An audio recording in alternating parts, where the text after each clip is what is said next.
There comes a time in everyone's life where we must face the truth. But what is the truth? Did existence really begin with the Big Bang? Is what we've been taught in our history books some sort of fictional reality?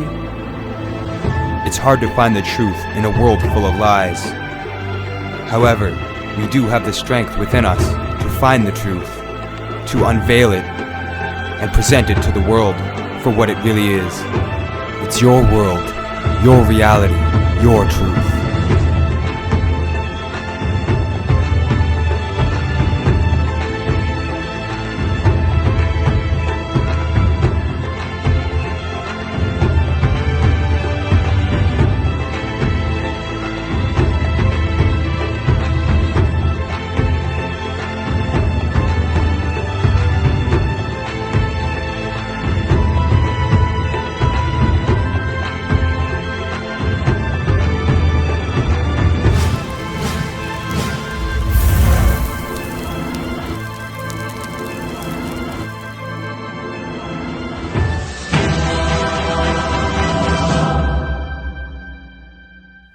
Greetings everybody, welcome to Unveiling the Truth. I'm your host Mark Howard, and today's date is April the 19th. April the 19th is a very famous day, I guess you could say, within our kind of circles. It's the day that Waco happened, the Boston bombing, that's when they caught the Tsarnaev brothers.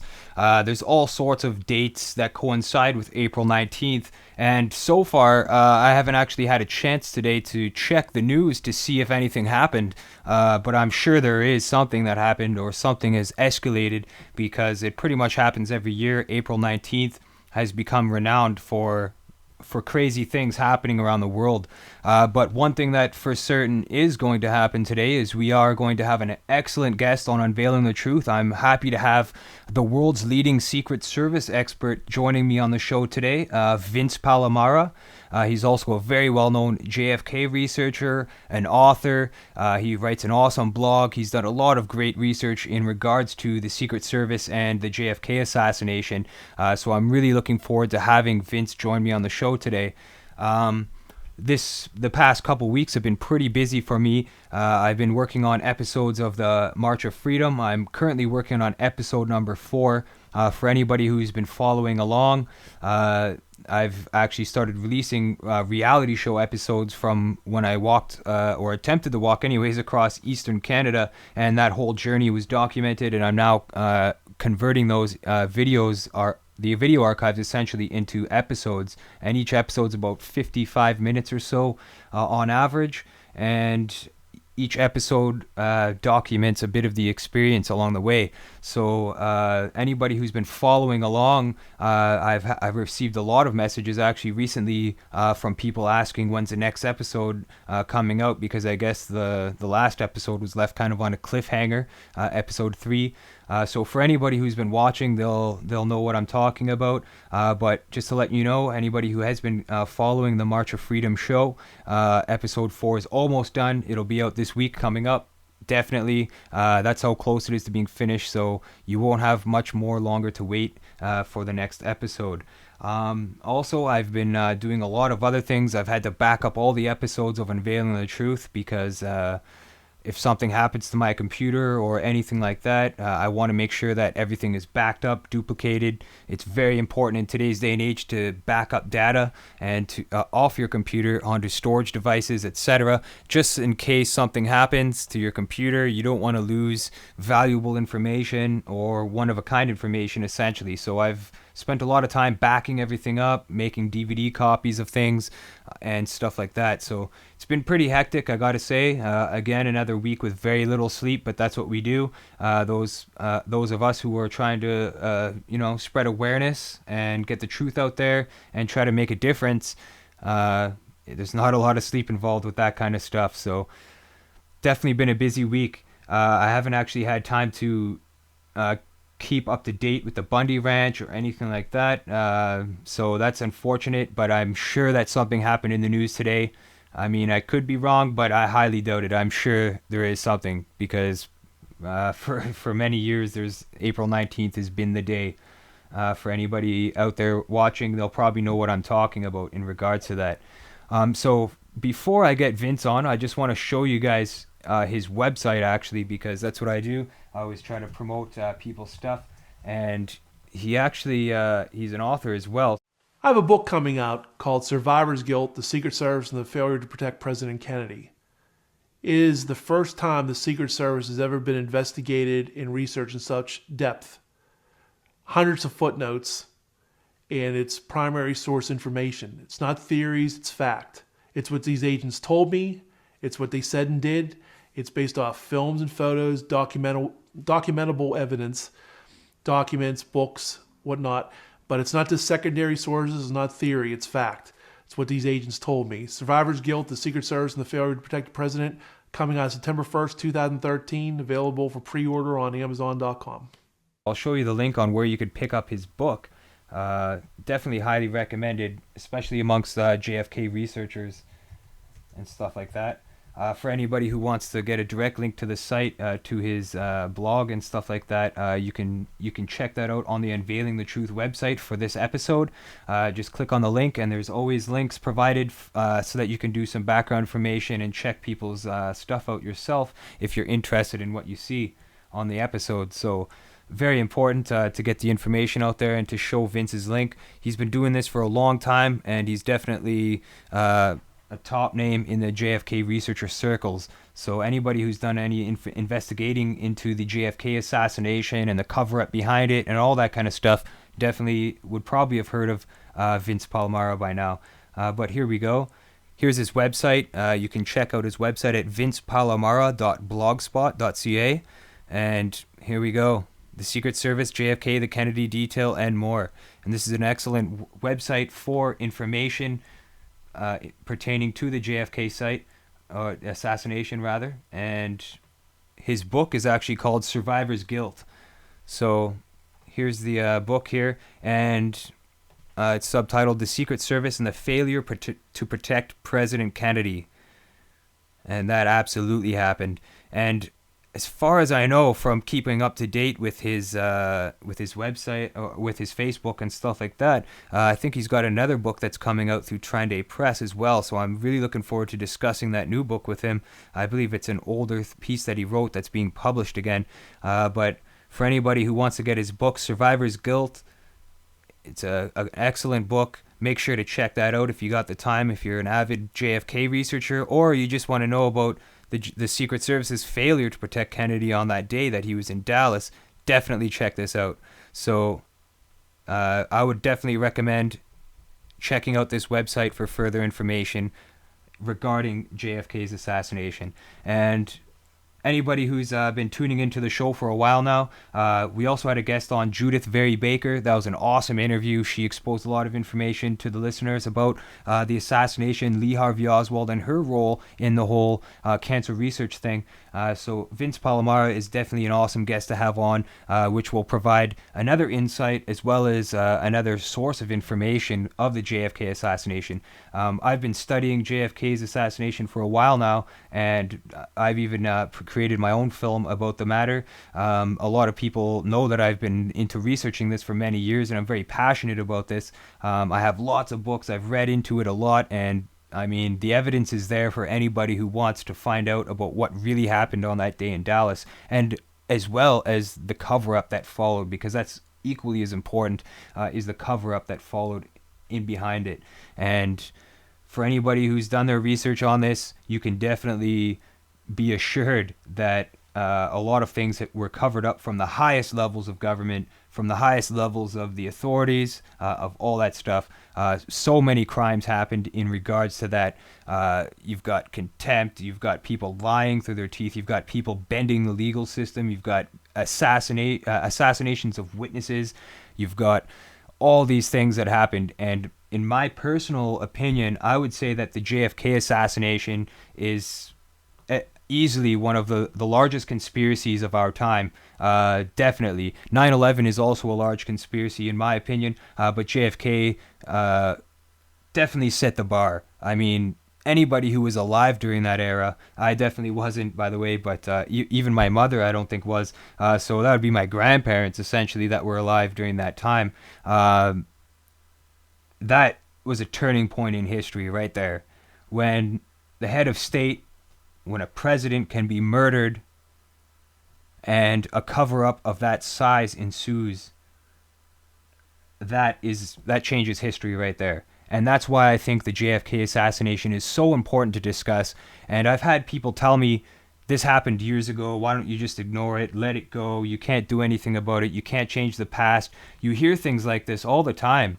And I'm telling you, it's pretty sad that people would actually say that, especially in regards to the scope of things here. When you have a president that's assassinated, and still to this day, the facts regarding the assassination are we're lied to about. I mean, anybody who's in a professional position is not honest about this. I mean, if they were gonna spill the beans and tell you what's going on, release documents, all that stuff, they would be going against the interest of national security or whatever else, and they would be silenced, murdered, or definitely silenced at least. That's at the minimal, and that's been happening for many years now, and we're on the 50th year now. It's been 50 years since he was assassinated, and it's still one of the largest cover-ups in history. But not only that, all the key players that were alive during the time of his assassination are now dying off. So that's another important thing. A lot of people are getting killed off, and or they've died just from natural old age, and a lot of facts are being covered up. So that's what they're hoping for. They're hoping that all these people die off so that nobody can talk about this kind of stuff, so that all the key players, anybody that could be asked about what happens, they don't want any more deathbed confessions like what happened with E. Howard Hunt, the CIA agent who gave his deathbed confession. They don't want anything like that. So as the years pass on, key players will die off and the whole conspiracy will be silenced. That's what they're hoping for. But we have people like Vince and other people fighting for the truth. And I'm going to give Vince a call here and get him on board, actually. And here we go. Hi, Vince. Hey, how you doing? Hey, how's it going? Real good. How you doing? Awesome, for sure. Just getting you up on Skype here. Getting you on the channel here. Okay. Right on. It seems to be working fine. Yeah. And I got to Here say, it's an honor to have you on the show. Definitely. After doing research for quite a few years myself on this, not as long as you, of course, but your name definitely pops up in research circles when you're doing this kind of research, especially in regards to the Secret Service. So it really, truly is an honor to have you on the show tonight with us. Thanks for joining us. Thanks a lot, Mark. Appreciate it. And I'm just going to get you on screen here. There we go. There he is, everybody. Vince Palamara. Welcome to Unveiling the Truth. So you're the author of Survivor's Guilt, which is a very well-known book. And I think I read on your Facebook status that you're putting out another book. Yes, I am. It's going to be called JFK from Parkland to Bethesda. It's the Ultimate Kennedy Assassination Compendium. And it represents about 17 years of work on the side. Even though the Secret Service has always been my, main area of interest, I've also had a secondary interest in medical evidence. So it's based on original research as well as a massive compendium of every known state. For example, every statement that Kemp Clark ever made is going to be included in a compendium. So it's not enough to just have like one source on someone claiming that the back of Kennedy's head's gone, indicating a shot in the front. You're going to get a whole complexity of sources as well as some original research and some surprises. So yeah, it's That's interesting. Awesome. Yeah, that's amazing for sure. Thanks. And if I'm not mistaken, you wrote something in the past about that. And is it Trine Day that's putting that new book out? Yes, Trine Day's putting it out. Just like with my first book, I briefly had it online in a, I like to say, prehistoric form. At the time, basically the research community knew about it, and they've since been taken down. And just like with my first book, Survivor's Guild, it was massively, rewritten and updated and so on. Well, this is the way this new book is going to be as well. It's updated up to now, because that book was only up to 2005. Well, this is going to be up to 2015 at that point. So it's really going to be overhauled and updated and reach more of a mass audience. Yeah. That's awesome. So how long have you been researching into the assassination of John F. Kennedy? Well, there's a first. Computer totally shut down on me there. Are I'm you just gonna okay? make sure. I got you back. Yeah, there we Yeah. go. You Sorry good? about that, Vince. I'm just gonna get you back on here. Okay, no problem. I'll tell you, that's the first time that's ever happened during Oh, a it's live okay. interview. My No problem. computer, These things happen. Yeah. yeah, my Difficulties. computer just totally shut down and restarted itself. Just kicked back on, black screened. So I had to get her going again. Glad I got you on board though. I'm just gonna check and make sure that we got everybody still. Yeah, everybody's still in the chat room. Awesome. So sorry about that, folks. Yeah, the NSA is trying to shut down this conversation, or I don't know, computer Shit. problems. Like I said, Yeah. never happened before. But to get back on track though, where we were before, how long have you been researching this? You said that your other book is 17 years in the making. Have you been researching it even prior to that? Yeah, I was about to say before the technical difficulties, you can make a case. I've actually been studying this since 1978. So I was all of 12 years old at the time. The High Select Committee came out, and there was a book called 4 Days. It came out in 1964, but it was in my middle school library. And at the same time, again, these High Select Committee hearings, there was making the news and PBS and whatnot, and I was fascinated. But at the same time, my mom and dad, who were still very much alive, very much Kennedy fans. And so it was a juxtaposition of interest in Kennedy's life and death, and my parents' very keen interest in both that really lit a spark in me. And when I found the House Select Committee had the probable conspiracy verdict, and seeing Clint Hill, picture Clint Hill in 4 Days, that was the genesis of at least interest in a secondary source variety. When I started to do primary research was the 25th anniversary in 1988, and that's when I focused like a laser beam on the Secret Service. Hmm. And just through years, that's why I contacted a lot of former agents and got a lot of things on the record that went against official history. And at the same time, like I said, that's the second book coming up next year. I always had a secondary interest in the medical evidence. Gerald Custer, who did the X-rays on Kennedy, he lived out here in Plumboro, Pennsylvania, and I videotaped an interview with him back in '91 for Harrison Livingstone for High Treason 2, and also in 1998 over 2 days for William Law's book In the Eye of History. So I'm out there. People know about William Zedlitz, the Parkland Hospital doctor. I was the first one to make contact with him. So I've definitely made some inroads with the medical evidence, which is the second book. But yeah, so that brings us up to now, a little bit past the 50th anniversary, and I've always had an interest in just where the Secret Service found a lot of things that went against official history. I always tell people, there would be no book if it wasn't for what these gentlemen told me, or if they would have told me something that just maybe naively back then would have told the official story and there wouldn't have been any controversy. It might have not have been a book, but this is like an Hmm. accident of history because I had no desire back in the early 90s to even write a book. It just came about just through, research. It might have ended on a few articles, it's all just came from there. So, yeah. Yeah, that's awesome that you were able to get a unique perspective on the situation by discussing it face to face with these people. And from what I've been able to research about you, you've interviewed the most Secret Service agents out of anybody else in the world. Is that correct? Yeah, there's a little caveat to that. You can make a claim that Ronald Kessler has beaten me by a few. However, Ronald Kessler has tackled the entire Secret Service, basically all these administrations from Obama till basically, I guess, Eisenhower, give or take.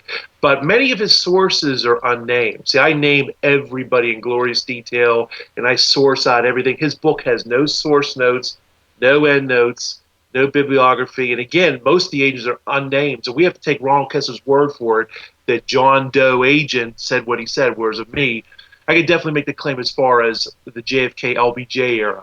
He Hmm. might be like an honorable mention as far as overall, but I always tell people it's very hard to take him seriously when the guy has no source notes, end notes, or oftentimes I'm always dubious of anonymous sources. That to me just alarm bells ring when somebody makes a claim that's powerful, but then it's sourced back to anonymous agent. I Yeah. want to know the guy's name. So there you Hmm. go. Yeah.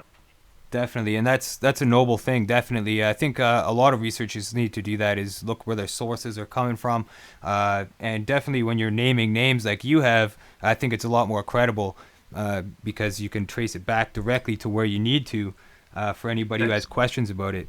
And it's interesting too that you say that you've been doing the research since '78. That's since before I was even born. So I commend you for keeping up the battle, sir, and Thanks. especially like on the 50th anniversary.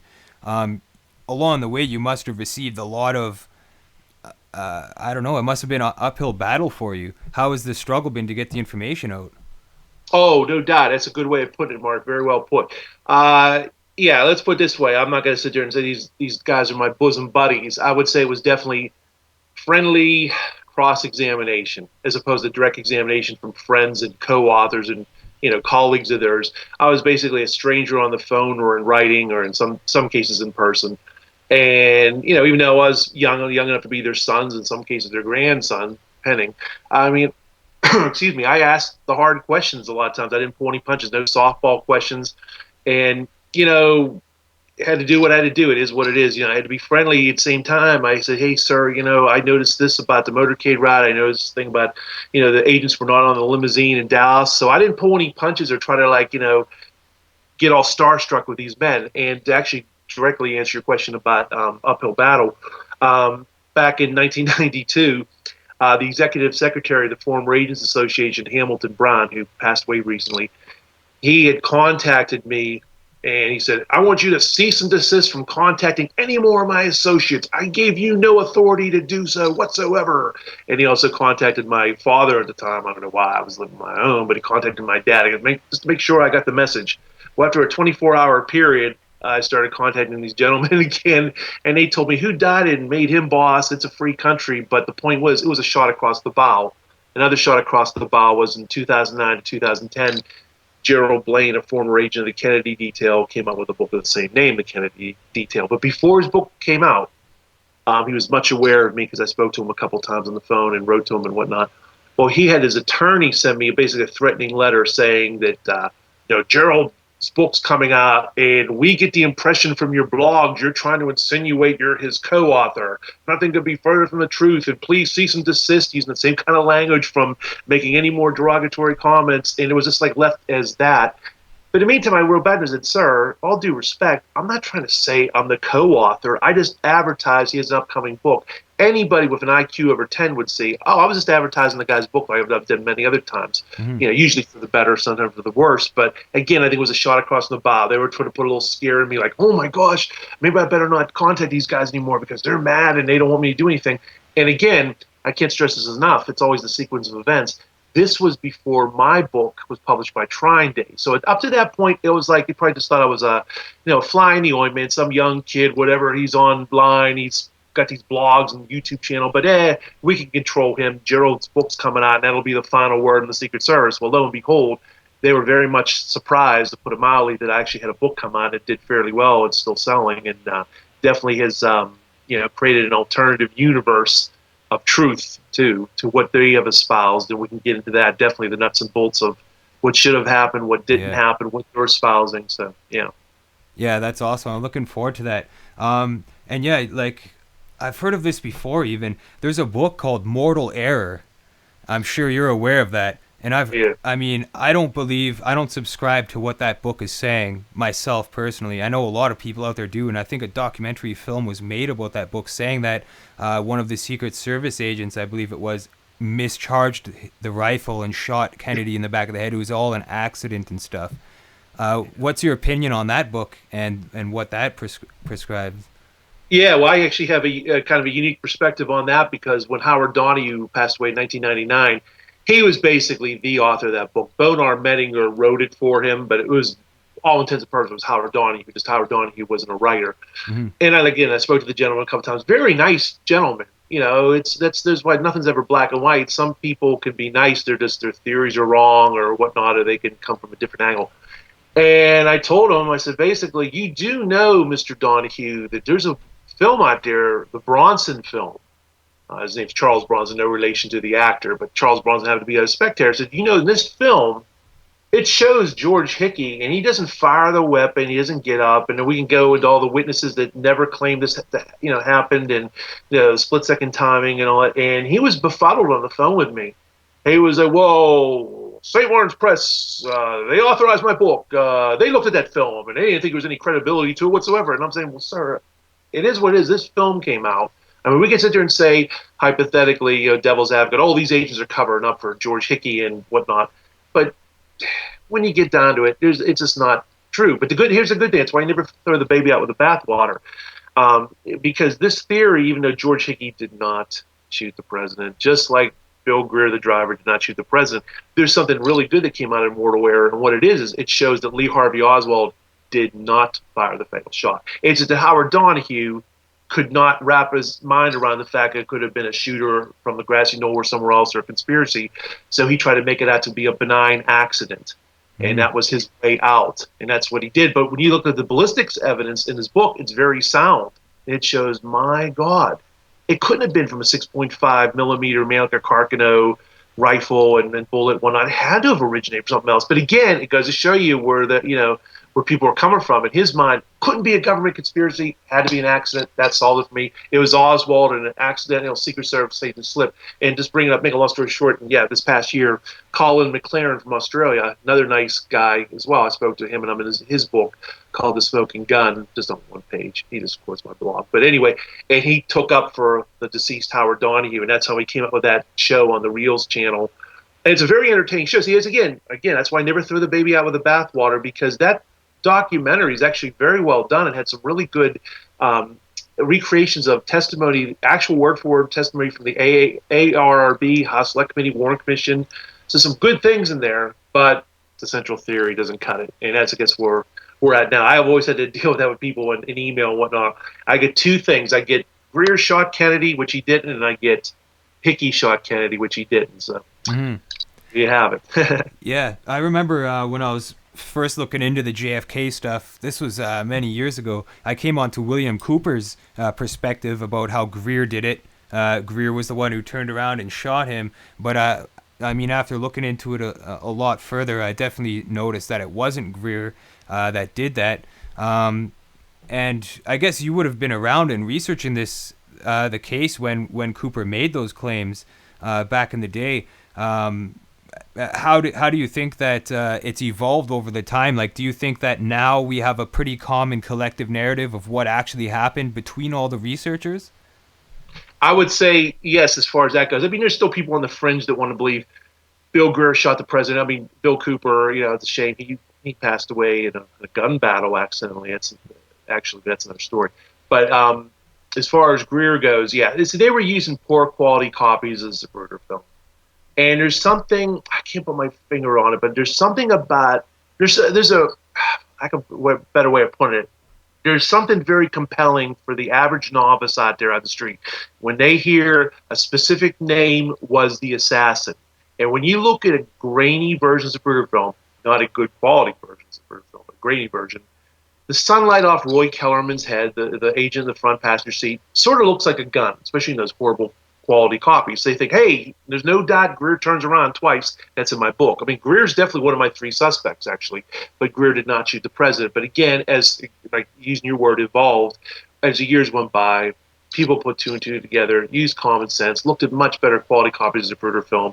They realized can't be. See, the state of the case right now is so much better than it was in the 60s, 70s, 80s, and even 90s combined. Because ever since the Assassination Records Review Board, ever since digital technology, the internet, whatnot, file sharing, and just people using common sense, we've eliminated so many red herrings and silliness. But it was something compelling back in the amateur days, back in the typewritten journal days when people used their imaginations more than they used fact. And that's what that was about. And but to this day, I still get well-meaning people coming up to me in the street or in an email when I say, hey, I think the driver shot Kennedy. Yeah. But most people in the research community don't believe that anymore now. Mm-hmm. Yeah, one thing about Greer, he was definitely involved at the hospital. He had some dirty hands involved there with what went on in the hospital. But in your personal opinion, what were the top 5 things, if you were going to tell somebody who knew nothing about the JFK assassination, thought it was Lee Harvey Oswald, and believed the whole government BS story, if you had 5 things to tell somebody, these are the 5 things to look at and you'll find the answer, what would they be? Oh, okay. Well, I would say definitely look at the medical evidence. You look at the preponderance of the evidence, the eyewitness statements that were made from Parkland Hospital, those doctors and nurses and orderlies, okay? You look at that, and they almost to a man, with a little bit of exception, but it's a landslide. It's the grand majority said the right rear of President Kennedy's head was blown off. They said there was an entrance wound in the throat. Okay, well, that means there was a shot from the front. You look at the Zapruder film, number 2, and he's being violently thrown backwards and to the left. So that'd be the second thing. The third thing would be the statements from Bethesda at the autopsy. Just as a little tiny side note, Haas Select Committee came out in the late 70s and said, the Parkland doctor said such and such, but in contrast to what they said, the Bethesda people agreed with the autopsy photos, so the Parkland doctors must be mistaken. This is the beautiful thing about the ARB. They found out, and so did independent researchers like Harry Livingstone and whatnot, wait a minute, that's not true at all. The Bethesda people, the vast majority, agreed with the Parkland people that the back of Kennedy's head came off. That indicates a shot from the front, because for your lay audience, entrance wounds make small holes, exit holes make big holes. Yeah. So you see the Zapruder film, he's violently thrown backwards to the left, and the back of his head comes off, and they're also saying there's an entrance wound there. Well, the Bethesda people, number 3, my list, also agreed, so you got that tandem right there. Okay. Then you have, in my opinion, the actions and inactions of the Secret Service. I mean, to set him up as a sitting duck, and there's many things unique to Dallas, and this is a city that Kennedy was warned about. He even said, we're heading to nut country right now. He was warned not to go, and he made those statements as well. There's a reason why he had a hang up about death, especially right before Dallas, because he heard some of the things, he saw what was going on. And I think there's many other things. You can read Jim Douglas's JFK and Unspeakable, Doug Horn's book Inside the ARB, and other books. But I'd say another thing would definitely be just Kennedy's whole look at dismantling the CIA as the institution they were at the time, his looking to pull back out of Vietnam. It certainly would not have been the ground war LBJ was looking at, and so forth. His basically his battle, so to speak, with the military-industrial complex. It just strange credulity that a man in a building, Oswald, acted totally alone and shot a man in a car, and then a couple days later, a total lone nut shoots him. That'd probably be number 5 or number 6, Ruby shooting Oswald. We're supposed to believe there's 2 lone nuts, there's no conspiracy, it's time to get a life, and there's nothing to it. But when you look at the ballistic evidence, the medical evidence, the films, the statements, that's like not to get past 5, but just one more thing. Sorry, we can go on and on. Just real quickly, in interest of time, you got the statements in Dealey Plaza. The majority of witnesses said a shot or shots came from the front, including several Secret Service agents. The smell of gunpowder, the people that saw smoke as well from a gunshot from the knoll. So there you have it. Yeah. Yeah, there's definitely a long, stinky list of things that people can look into to find the truth about this matter, and that's why this case is such a rabbit hole. And I find it completely unreal that living in our day and age today with information and just how we've evolved and stuff, I guess, that it's still being covered up in the highest corridors of government and the intelligence communities. There's still a cover-up going on even to this day. Why do you think that is? Do you think it's national security reasons, or? I think it's partly that, and it's also, I think it's national security, but I think the real reason is they do not want America to be looked upon as a banana republic. That would be just devastating. Yes, it's 50 years later, and it's post 9/11. We're in the 21st century. But I'm telling you right now, for the government and to a lesser extent the media to admit, wow, there was a conspiracy, this is a banana republic, would be devastating. It's bad enough that the economy of the United States is in bad shape and we're in the land of terrorism and whatnot. But to have that kind of label, that scarlet letter on America, that, wow, there was a coup d'etat, and the 9 presidents, most of them at least, afterwards were, frauds. It never would have happened. At the very least, even the benign people, the so-called good people, and let judgment out there of who those presidents were of the 9 after JFK, well, none of them probably ever would have sought to, would have been president if it wasn't for Kennedy's death. So it was this tremendous chain of events. And then you got Vietnam and so forth. But again, that's the big picture. And it's also vested interest from the media. Now, you saw that more than any other anniversary. This 50th anniversary was awful. I mean, really, of all the anniversaries that I am aware of, since the mid-late 70s, a lot of other anniversaries were very well, as far as a balance of reporting, a lot of pro-conspiracy. And also, to be fair, there's the lone nut did it side too. But This one was 95% or more. Oswald did it, get a life, it's time to move on. It was terrible, to the point we even had people that were saying things before were changing their tune, Clint Hill being one of them. For years and years and years, he said the back of the right rear Kennedy's head's gone, and there was a wound deep in Kennedy's shoulder, down below the, obviously he didn't say this part, but it could have been exit from the neck. But he doesn't realize the totality of that. So he's basically, his message now is that, oh, come on, it was Oswald, that's all there is to it.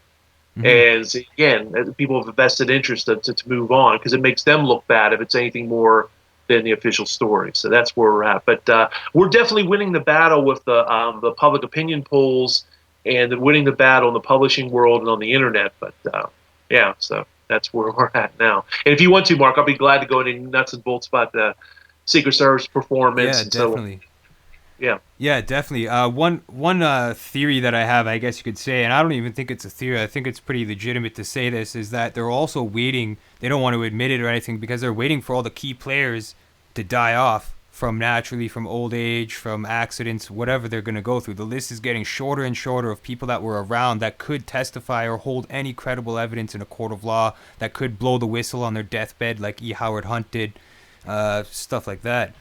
Yeah. Do you agree with that? Do you think that they're just waiting, and do you think they'll ever release the truth about this, like once they're all dead? See, the ironic thing is, actually, they quote unquote have, but it's been so dumbed down by censored documents, released piecemeal, and to quote like Kevin Costner in JFK the movie, the point gets lost in the shuffle, so to speak, because what it is we're so many years later, people have their day-to-day routines, their day-to-day lives, and the economy being bad and so on. They might believe there's a conspiracy, but they don't want to know it. So when there's this very compelling evidence that's been leaked out through the years, especially in the last 10, 15 years of evidence of a conspiracy in the Kennedy case, people just don't want to make that connection from believing to knowing. So as far as the government goes, they don't see the harm in it either, because they realize that we're in a state of confusion. We're in a state of the world now where it's safe, that they won. We're not going to bring Kennedy back. Kennedy's dead. Most of these people, like you said, are dead.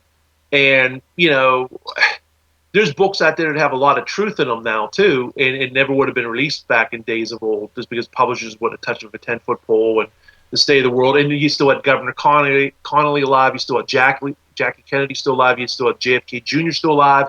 But now, with the passing of time, we're to the 21st century and past 9/11, I'll be honest with you, I think it's not even so much a fear factor on the government side, and to a lesser extent the media. It's more just the fact that they realize that, like quoting Alan Dulles, people in this country don't read. Other than researchers and people like that, people with vested interest and whatnot, there's a lot of people that might see a Yahoo article, for example. Oh, compelling evidence of conspiracy in the Kennedy case. Then they'll think, oh, that's interesting. By the way, who are the Cowboys playing tonight? See what I mean? It's kind of like that's the world we live in now. Short sound bites, short attention spans. Everybody's like stuck to their iPhone and stuck to their own little world, and which is understandable to a point. So, yeah, it's definitely through attrition these men passing on, but it's good. Like I tell you what, I'm just telling you right now, if it wasn't for my book and some of the things that I came out with, JFK would have been branded as the blame the victim thing, would have totally fell on him. I think most people would just believe it. Wow, Kennedy, he had a rendezvous with death, and he definitely had it coming, because this guy didn't want these men to do what they were supposed to do, and there you have it. But luckily, there's people, not just to my own horn like me, but other people, many other people that are doing great work out there on various avenues of the case, and they're making sure that it's not going to die an untimely death. And even right now, it's over 150 some years later. We're still talking about the Lincoln conspiracy, and so on. There's definitely the struggle continues, but we're definitely making inroads. Let's put it that way. Yeah, I think the shadow government is becoming more of a shadow, and it's becoming more something that's in the public's eye almost. And I'm noticing too a lot more interest in looking into conspiracies, because people want to know the truth, and they're it's starting to come around, where it's going to be cool to be educated. It's going to be cool to be knowledgeable. And that's I think is important. People shouldn't ignore the truth and push it off into the corner and be stuck with apathy, essentially, because that's a bad thing right there. Bad combination. And to get into your area of expertise, the first area of expertise, the Secret Service. For anybody out there listening who might not be familiar with their involvement and what you've uncovered in your book, Survivor's Guilt, could you break down what your book uncovers and some of the information you've researched? Sure. Yeah, here it is, Survivor's Guilt, the Secret Service, the failure to protect the president. And what I've always said at lectures and whatnot is that Oswald or no Oswald, conspiracy or no conspiracy, if these gentlemen, these Secret Service agents, would have did their normal professional jobs, Kennedy lives. So we're not even talking about a conspiracy, or at least a successful conspiracy. It would have been at most an attempt on his life that would have been like the Ronald Reagan assassination attempt, or the attempt on Truman, and attempts on Gerald Ford. He would have lived, and then if there was a conspiracy and whatnot, would go from there. But by these gentlemen, and not just from 2014 standards, strictly from 1961 and 1963 standards, it's just deplorable. They left Kennedy a sitting duck, and that's basically what this book is about. And again, it came about by accident. What I mean by that is that everybody in the research community who's an author, researcher, probably has one date or one thing in their mind that was the catalyst, the genesis of the research. To me, it was September 27th, 1992.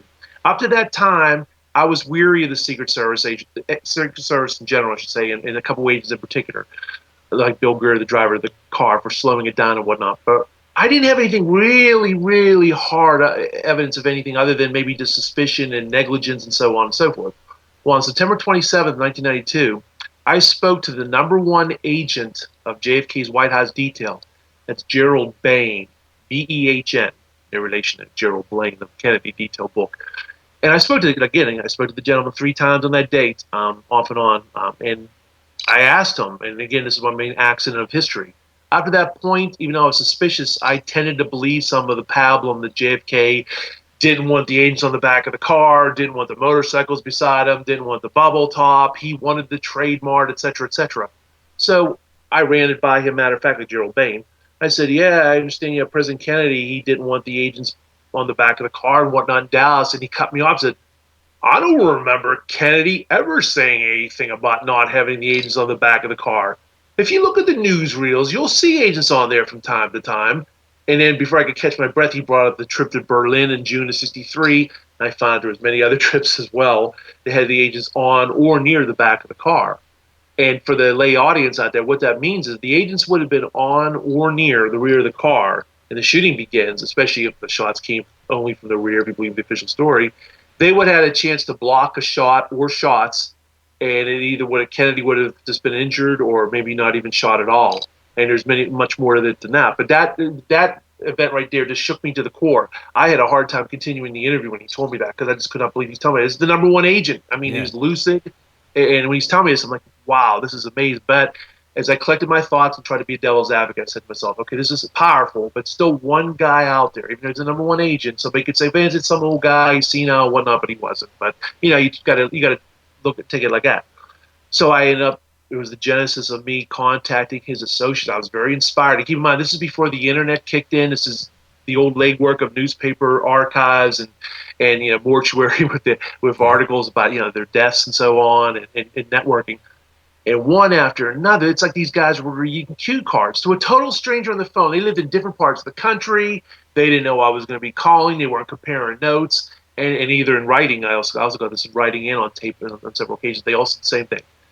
JFK was a very nice man, never interfere with their actions at all. That word never was used over and over. And he did not order the agents off the back of the car, whether in Tampa, in Dallas, or anywhere else. So it gets us back around that, wow, the Secret Service officially blamed President Kennedy for their lack of presence in Dallas. So it looks pretty bad that they're blaming the victim after the fact. He can't speak, he's dead. And they're blaming him, and it's turned out not to be true by their own mouths. And wow. And again, that was in fact, the detailed chapter 1 of my book goes into gory detail of what every agent, White House detail, and so on said. And I call it a landslide of truth. What I also uncovered was, again, I had 3 major suspects of the Secret Service. I'll just name them. We'll go into Floyd Boring, Emory Roberts, and the aforementioned Bill Greer, the driver of the limousine. And so it's not this paranoid. The Secret Service as an institution is a great institution. They, as an agency, didn't wish Kennedy harm. All it is a few bad apples spoil the bunch. Everyone else is just following orders, and then you get into negligence and benign actions and inactions. But these three gentlemen I named were really the genesis of everything, because when the orders come from the top down to do things and not do certain things, well, that had a net effect in Dallas. Chapter one was a big thing about that, because I spoke to, like, Art Godfrey was one of the shift leaders of the White House Detail, Sam Kinney, the driver of the fall car, men who actually in Dallas, and I named names, produced the evidence. I mean, I have a lot of audio tapes on YouTube. I have my materials donated to the National Archives. On my blogs, I have the actual letters. So unlike Ron Kessler and people like that, Phantom Anonymous people, you could say, wow, Sam Kinney on March 5th, 1994 told Vince Palamara, and I can hear it from my own self, wow. Kennedy never ordered him to do anything. Wow. And then you go from there. And that's what I got. And if you want, Mark, in the interest of time, I can also go into a little synopsis of what normally happened on trips, a little tally of what normally Yeah, happened on. definitely. We Yeah, compare in Dallas. Okay. and you did bring up your YouTube account. I want to let people know listening to the show right now to check out Vince Palamara on YouTube. He's got his own YouTube channel, and sure enough, exactly what he just said, you will find recordings of him speaking to Secret Service agents, as well as him going through letters that he received from agents, all sorts of really critical evidence in this. So he's speaking a very good case here. He's got all the evidence to back it up on his YouTube channel. So subscribe to his channel and check out those videos for sure. Yeah, I appreciate it, Mark. Thanks. Yeah, okay, so I'll go just for your audience. And again, I can't stress this enough. I am not looking at the Secret Service's actions and actions through 2014 lenses. I'm looking strictly at their procedures in place in 61 to 63. Mm-hmm. And there's very good reasons why the presidents from McKinley, well, actually, TR, because they were the Secret Service became the official bodyguards of the president after the McKinley assassination. But from TR, Teddy Roosevelt, through and including JFK before his assassination, there's a very good reason why all those presidents survived under the Secret Service watch, because they were doing their normal efficient job. And what that entailed, and again, is a tally for everybody to compare to Dallas. Agents often, not always, we'll get into this, but agents were often on or near the rear of JFK's limousines or motorcades. Normally had agents or police or the military guarding building rooftops. You heard that right, guarding building rooftops. Before I continue this tally real quick, if I just say some of my major discoveries in the course of research of this book, this was one of them. Because I, for many years, did believe, even past 1992, I believed that while that definitely was a security precaution that was invoked after Dallas as a reaction to the tragedy. When I searched newspaper archives, many of which, sampling is exposed in the book, reproduced in the book, as well as interviews with top agents like Michael Trina, who wrote the Secret Service manual. He's telling me that was a standard procedure before Dallas, before the Kennedy assassination. They guarded building rooftops. That's what everybody keep that in mind.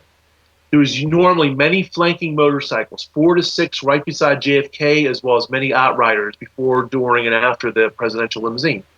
You usually had a detective or a police car or both, after the president's Secret Service follow car. You had the military lining the street facing the crowd. You had the police lining the street and facing the crowd, not doing what they did in Dallas. The few that were there were facing the limousine, which is meaningless. Any security officers are just facing the limousine or spectators. It's meaningless. What's happening behind their eyeballs is what they have to be looking at. So that's the bottom line. Normally, a military aide rode in the front seat of the limousine between the driver and the agent in charge. The good speed of procession, usually 25 to 50 miles an hour. Now, closer to the 25, I understand, but that's still more than double what the speed was on Elm Street. Usually, the overpasses were clear of spectators. Usually had at least one ambulance on standby in case of emergency. Sometimes, again, this is really surprising during my research, I got documentation galore on this, actually thousands of footnotes and whatnot, that helicopters were sometimes used along the route to police the route. This happened in Chicago earlier in the year, 63, March of 63. This happened in Nashville, Tennessee, and this happened in San Antonio, Texas, the day before the assassination. Helicopter was used. In fact, as a little aside, in the 50th anniversary documentary on National Geographic, JFK, The Final Hours, there's actual film footage, beautiful film footage taken from that police helicopter of the motorcade route as it proceeded. There you go. Yeah, it's interesting, huh? Yeah. And a fair amount of time, the bubble top, either partial or full, was used. And again, I'm not speaking hyperbole. I am much aware that you can look at still photos and say, "Hi, Vince, aha, I don't see the bubble top there. I don't see agents beside the car." I'm talking about the tally alls. I'm not talking about every single thing was used. I'm saying the majority of these situations were used. Like, we'll get into this later, but I just want to go through this tally. But in the interest of time, the thing about the guarding rooftops. The guarding of the rooftops neutralized whether the agents were beside the car or not. Because sometimes there was manpower issues, and they didn't always ride on the back of the car 24/7 during motorcades. So to alleviate that situation, manpower situations, they would have the rooftops totally guarded. So there you have it. So that would totally cover that. But roughly 20 trips I've documented in good conditions, not no rain, no overcast, no nothing. The bubble top was used. You might say 20 trips. That's a good amount, but what's Yeah. that really mean? Well, that's roughly a third of President Kennedy's motorcades. Keep in mind, he was only in office 61 to 63. There's only a finite number of motorcades. President Kennedy didn't have a motorcade every day and every week. He actually usually only had a smattering of motorcades here and there. It was, just depending on his schedule and whatnot. And we all know about the European trip in '63 and so on. So there you have it. And what that means is, even though the bubble top was not bulletproof, many of the agents I spoke to, and I go into this in chapter 3, believed the bubble top was a deterrent because it would have deflected a bullet, and many people believed it was bulletproof. And what it might sound silly, but the psychological Yeah. deterrent is very powerful, because would a potential assassin or assassins even shot at Kennedy if they would have said, "Ooh, abort, abort, he's got the bubble top on." There you have it. Yeah, and it would Now, cloud their vision and make it harder for yes, them to get a headshot, a fatality shot. So yeah, yes, definitely. the sun's glare, the metal stirrups, just the fact that plexiglass. If a twig can allegedly make the bullet go like this, I think Yeah. that a quarter-inch plexiglass at the very least would have done some damage. And again, you don't have to take my word for it. You don't have to take Vince Palamara's word on anything.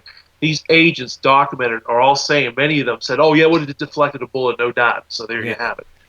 The special agent in charge or his immediate assistant were normally on trips, while a third stringer was making his first major trip on his own. That was Roy Kellerman. Give everybody an analogy.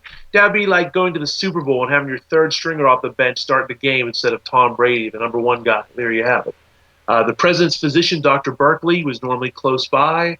There was good intelligence on the trip, meaning that they had good threat knowledge and they would neutralize threats by watching crazy people or maybe uncovering some sort of plot. For example, they had 6 pages of threats to Kennedy's life when it goes to Tampa. Allegedly, there's nothing in Dallas. We'll get into that.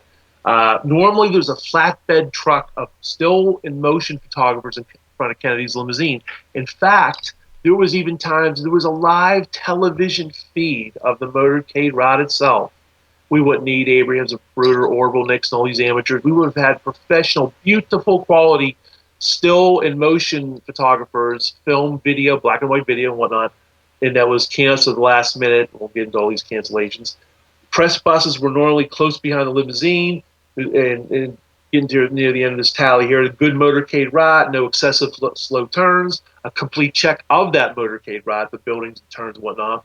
Sheriff's Department and the police assistants in good number. It's not just a hyperbole to say police. There's the Sheriff's Department, and there's the local police, and Hmm. again, like I mentioned earlier, there's the military. So there you have it. All these things are a mosaic of security that normally happened on Kennedy's trip before Dallas, including the earlier part of the Texas trip. San Antonio, military intelligence. 40 members of the military intelligence unit were guarding the motorcade route in San Antonio. And again, I talked about the helicopter. And buildings were normally guarded. So that's what I mean. Sometimes people, there's always you're always going to get detractors and dissenters. And every once in a while, I'll get somebody to go, "Aha, Vince, I got this still photo from this trip. I don't see agents on the back of a limousine. Explain yourself, sir." And I'll say, "Well, I'll explain myself easy. You either have part of the trip where the agents were in relief mode, they were on the back of the car, and so, okay, why were they in relief mode? Hey, assassin could have shot them. Explain yourself." Well, I'll explain myself, because they were going at very fast speed, which you cannot appreciate in a still photo, and the buildings were guarded. I'll give you a classic example. People look at the Ireland trip and the Hawaii trip, and again, this is a very small majority of, like, the minority, I should say, of detractors will say, "Hey, I see, boy, Ireland, he looks like a sitting duck." Well, he looks like a sitting duck if you're looking at a still picture. You see the actual motorcade footage, they're going at a fast clip, and I have this documented in the book and actually on my blog. Police snipers were guarding the rooftops, because even in friendly Ireland, there were threats, plural, to Kennedy's life. They were guarding those rooftops. That's why you cannot go by the fallacy of a still photo or two. Hawaii. People look at this famous. It's actually turned into a postcard of the JFK's motorcade ride. It's one famous still. Well, I have actual films and photographs of the agents running or being on the back of the car, but people just saw one little salami slice of time, and they go, aha. But again, I'm not trying to say, to clarify everything, I'm not trying to say every single trip the agents were on the back of the car, the bubble top was there, this, that, and the other. But I'm saying a fair amount of these security procedures were in use, including, especially, the building rooftops being guarded. When I say the building rooftops being guarded, get further clarification from people out there. I'm not talking about every single building. I am talking about multi-story building rooftops were guarded, because the single dwelling, like that, just the level, that the one-story buildings, they normally were going at a faster clip by them, like in suburban areas and whatnot. Classic example in Tampa, Florida, and I got this from several sources, including, ironically, Gerald Bland of the Kennedy Detail, his final survey report. It said in the downtown areas, the sheriff's department guarded all rooftops along the motorcade route. I spoke to a couple of the Tampa police officers well into their 70s right now. They said, oh, yeah, and all the multi-story buildings, we had the rooftops guarded. So I started to say, well, wait a minute, what about in the single dwellings? Oh, we didn't have to worry about the single dwellings, sir, because we had the police and military facing those buildings, and we were going at a faster clip. And again, harken back what I mentioned earlier, Chief Inspector Michael Torina, he's one of the brass of the Secret Service. He wrote the Secret Service manual, and he came out, he was a contributed to a book that was actually for young adults. It was called What Would a Secret Service Agent Do? It's from 1962, the year before Kennedy's death. There's a passage in there that was amazing to me. It's a long out-of-print book, and I quote it in the book. I actually have a picture of the excerpt in question in my book. And it says on rooftops, or during all parades of the president, police or military or agents guard the rooftops. And that just spoke volumes in and of itself. I took the extra. I contacted Michael Trina. I want to make sure. Wow, that's amazing. Not just DC, not just during inaugurals. And he didn't want to go into any details. He just basically said, "What's in that book, Stan? I contributed that. I'm not going to elaborate. I'm not going to confirm or deny. What you have in that book is true, or otherwise I wouldn't have contributed that. And I certainly would not put that in the hands of the public if that was not true." So there you have it. Then I have newspaper clips in Milwaukee. Newspaper clippings where the police said they had to guard the building rooftops. Nashville, Tennessee, they guarded the rooftops until the procession passed, and it's incredible. And that's why I wrote the book. It is Mark. If there was no evidence, there'd be no book. And again, most people believe JFK had a rendezvous of death, and that's why I had to dispel that notion. So we'll go into more specifics. I just want to give people a thumbnail sketch. Yeah, and like one of the videos that first got me looking into JFK's assassination wasn't just the Zapruder film and the obvious direction of his head after the impact, but also the video of the Secret Service agents. Somebody's yelling something from the back of Kennedy's car. He's like, pointing to this agent, and the agent's, shrugging his shoulders going, What are you telling me to do? They're told to stand down. And that blew my mind when I saw that. That just totally opened it right up for me. Anybody watching, check out that video. There's a video plain as day showing that. That was my discovery too, Mark. That was my discovery, point blank.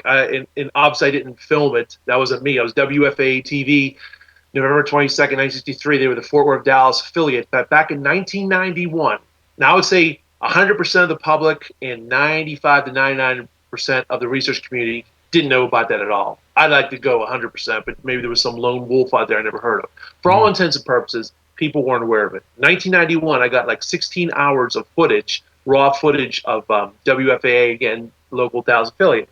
And they showed, because it was only in the local, it wasn't shown nationally, it was just showed locally, the Love Field departure, Love Field building, the airport in Dallas. And I was floored. I said, what the heck is that? The agent in the fog car is standing up and he's waving. He's going like this, using hand gestures. Obviously, he's saying something. There's no sound on the film other than the narrator talking about Kennedy, innocuous stuff. And you see the agent turn out to be Don Lawton. We'll get into this in a second. Not once, not twice, but 3 times. He goes like this, like what gives, like what's going on. He raises his hand in disgust. And the sequence is crucial. The agents in that car, the other agents in the car, look at him. No one's smiling. Okay, no one's reacting in mirth or like he's pulling a joke, okay? And the bottom line about that is there was a little confusion, some of it generated by myself inadvertently. I misidentified the agent as someone else. What turns out, and not to confuse your audience, I'll explain it briefly, I was actually right when I thought I was wrong. And what I mean by that is there were actually 2 agents recalled at Love Field, and this is the confusion we had at the time. In the newsreel films, not video, but newsreel films, you could see an agent by the name of Henry Ribga jogging beside the car as it first began. Okay, and there's actually a famous documentary people can see on History Channel called JFK: Three Shots That Changed America, 2009. It's on DVD. They show it a lot. And you'll see an agent there. It's unmistakably this agent Henry Ribka. I have the photographs of the gentleman, no doubt, 100%, not even 99%. It's him. Okay, he looks totally different from Donald Lawton. And by his own report, by his own admission, he jogged beside the car. That was the genesis of all the problems of identification. So Henry Ribka is jogging beside the car, and then you don't see him anymore when the video begins. They begin when they show Kennedy and Jackie kind of just going, I guess, waving to the crowd. You don't see Henry Ribka anymore because off camera, only in the newsreel picture's eyes, he stops. Don Lawton picks up where he left off, and it's Don Lawton who is actually recalled in the vision of that video, and it's Emory Roberts, one of my 3 suspects, the shift leader of that FOB car. He was the commander of those agents, and he rises up his seat and goes like this and makes gestures from the cease and desist. And there's been some sort of attempt to make that out to be some sort of benign, no big deal. Doesn't wash. It's ridiculous. I explore this in the book. Clint Hill came out on C-SPAN and said that, he was saying, I'm going to lunch, guys. Have a good trip. Not only is that insulting to my intelligence and yours. That's what he said? Yeah, it's ridiculous. If you try to sync that up with the actions of the video and try to sit there and go, I'm going to lunch, guys, have a nice trip, it doesn't make sense. Not just his lips, but his actions. It would be like trying to tell me, the Rodney King beating in 1991, he loved it. He was saying, more, hit me more, hit me more. It's just ridiculous. But that's what they were trying to do. Because they realized that me, and this isn't delusions of grandeur. I work for a living. I'm not sitting here trying to make myself any more than what I am. I'm an amateur out there who discovered things, and I wrote a book because I had to let the world know these things. And they realized this kid had this blog, meaning me. They didn't realize I had a book at the time. And they had to squelch this. They read my book on my blog at the time. They knew I had some things. One of the things they had to squelch is this thing, because this looks very bad. In fact, that video looks so bad, they did not include the video in the Kennedy Detail documentary. They had a cartoon put up instead of the video and didn't say anything about it because they know how bad that looks. Ironically, the documentary that debuted the hour before the Kennedy Detail documentary had it and blamed the Secret Service, said that he raised his hand several times in disgust. And I had nothing to do with that documentary, but it just shows the ironic, the contradiction there. But again, that video came out this 1991, pure happenstance. There's several other discoveries or accidents of history during that early 90s time period. That was one of them. And in fact, in 2003 on the History Channel, I showed that video again. And for your audience out there, what that shows is we're supposed to believe, okay, Kennedy's going to be killed in about 45 minutes from now. And on no other trip will you ever see this, that an agent's recalled at Love Field or at any airport, and he raised his hand. I've not seen any other video of an agent told to cease and desist. It doesn't exist in paperwork, doesn't exist in recall and books and films and video, only at Love Field, okay? And this same agent, Henry Roberts, who did that, who recalled both agents, Henry Ripka and Don Lawton, when the shooting begins, he orders the men not to move. And I got that from Sam Kinney, who was the driver of the FOB car, a foot away from Emory Roberts. Why would Sam Kinney make that up? Why would he lie about that? And John Reddy, the agent who was about to move, Emory Roberts recalled him from moving because Clint Hill, and again, I don't want to cast aspersions, I don't want to go into a big harangue about this, but Clint Hill was actually much later getting into the car to make this last second stuff. He got there when the headshot was over and done with. Jackie's already on the back of the car, climbing back into the car, and Clint Hill gets there. He was one of the 9 agents that drank the night before, by the way. This false hero stuff. People love heroes like they did Jessica in the Iraq War. We all love our heroes, and it was a good smokescreen, too. The nobility, the honor of the Secret Service. Meantime, they let the guy die. Clint Hill was one of the guys drinking the night before. Back in Cartagena, Colombia, 2 years ago, these guys were fired, and they were raked through the coals for it.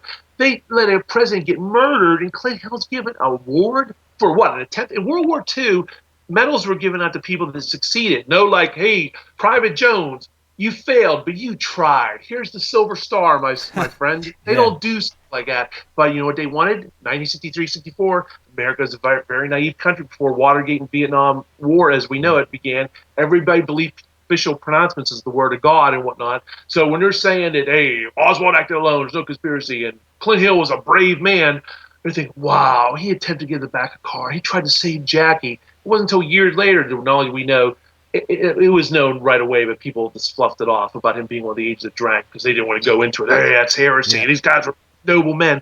But when they realized, wait a minute, when you do the actual study, you look at the Alkins photo, the black and white, famous black and white photo of in front of the car, and he has his sunglasses. I think a lot of these guys were hungover with sunglasses. Yeah. Look at that. But Yeah. he's looking right at Kennedy. Kennedy's like this. He's already receiving the shot or shots. He doesn't get there again until after everything's over with. And if you believe the official story, Clint Hill looks even worse. If there's no conspiracy, the shooting was all well done and over with. So he gets in the car. Jackie gets in and out of her own volition. They never even touch. So again, it's an award for an attempt. But there you go. But it's the smokescreen because there's an evil associated with Hoover. There's an evil associated with CIA. Yeah. But the Secret Service, oh, those are the good guys. They're the bodyguards. Come on. How dare you, Vince? How dare you? So that's what you have to overcome, this mental block a lot of people sometimes have. And again, I'm not casting aspersion on the agency. I'm just talking about a few select people, and that's the success of the assassination. So it's a long-winded answer, Mark. Sorry about that. But there you go. No problem. I think it's awesome that you're explaining this. I mean, you're totally blowing me away with what you're explaining because you're going into details that even I wasn't aware of. Definitely. One thing you bring up too is how the agents were drinking the night before. A lot of people aren't aware of that, but they were drinking at a nightclub. Apparently, I think Jack Ruby was involved with that as well. He let them in there, and he was friends with the person who owned the bar that the Secret Service drank at. Cellar. Yeah, and go into glorious detail. There's no doubt there were a couple of reporters I actually spoke to were witnesses to them drinking and partying. So there's no doubt about it. They were drinking and partying, 9 agents, including 4 on the follow-up car. Jack Reddy, the aforementioned Clint Hill, Glenn Bennett, and Paul Landis. And here's the other thing. Not only the drinking and whatnot, sleep deprivation. These guys had to report to duty between 7 and 8 a.m. They were out between 3 and 5 in the morning. What kind of sleep did they get? Very dubious of the alleged sleep. And here's the other thing. Sometimes people look only at the cellar coffee house and say, hey, well, the cellar, Vince, they just had fruit drinks there. They might have been out late and it was a bad judgment. They just sold fruit drinks there. Turned out they didn't. Those were just mixers, spritzers. They had alcohol there. They definitely did. But even if you believe that crap, they drank at the Fort Worth Press Club. So even if they didn't have hard liquor at the cellar, they had hard liquor at the Fort Worth Press Club. There's no doubt about it. Again, I have a couple reporters in my book who say it matter-of-factly, and by the way, they think Oswald act alone, but they were witnesses to it. Yeah, they were drinking, carrying on. I wouldn't doubt for a second they were inebriated. There's more evidence of the fact in my book that this was not an isolated incident, that there were several other people. Jerry Bruno was a Democratic National Committee advance man, said an agent pulled a gun on a barkeeper in Italy in July of '63, demanded that the bar stay open for the agents. We know Abraham Bolton, a former Secret Service agent, saw partying and carrying on galore. And again, the outrage, the indignation 2 years ago, Cartagena, Colombia, and I reproduce in my book. Clint Hill, it's quoted in my book, it's from CNN. He's sitting there saying, yeah, there's no loose chain. You're on duty for the whole time. How dare these men do this? Yet he lost a president. A president's head was blown off because this fraud. Yeah, Clint Hill, you're a fraud. Come get me. Yeah, what it is it's a false hero. This makes me so mad. People are so gullible. He's coming out with these books now. He has 2 books, 3 if you include Kennedy Detail. He contributed to and wrote the board. He's making millions. And again, it's free enterprise. God bless him if he wants to make money. But he's making all these people that espouse lone nut make so much more money. Posner and William Manchester and Jim Bishop. The list goes on. Norman Mailer than us alleged conspiracy theorists that work for a living that aren't exactly rich, but those people are. But then they cast aspersions on us for making money. They're the ones making money, but that's neither here nor there. The bottom line is it's a false hero thing. If you go on Amazon, it just makes my skin crawl. There's all these people naive going, oh, Clint Hill, oh, thank you for your service, sir. I know you tried. Meantime, hello, what about the drinking incident? What about the fact he failed? What about the fact he's saying the back of the head's gone and indicating a shot from the front? I mean, the list goes on. There's more to it than that. And the fact that these guys are lying now and reversing themselves for, the Kennedy Detail book. But yeah, the drinking incident is obscene to me because it speaks of bad judgment, drinking, and sleep deprivation. These men are supposed to guard the president, okay? They live and die on the reflexes. If you look at the video, I should say, of the attempt on Reagan's life, March 30th, 1981, all they had is agile minds and fleetness of foot. thank God for, I salute those gentlemen. I salute the majority of the Secret Service. Those guys are incredibly awesome using the vernacular.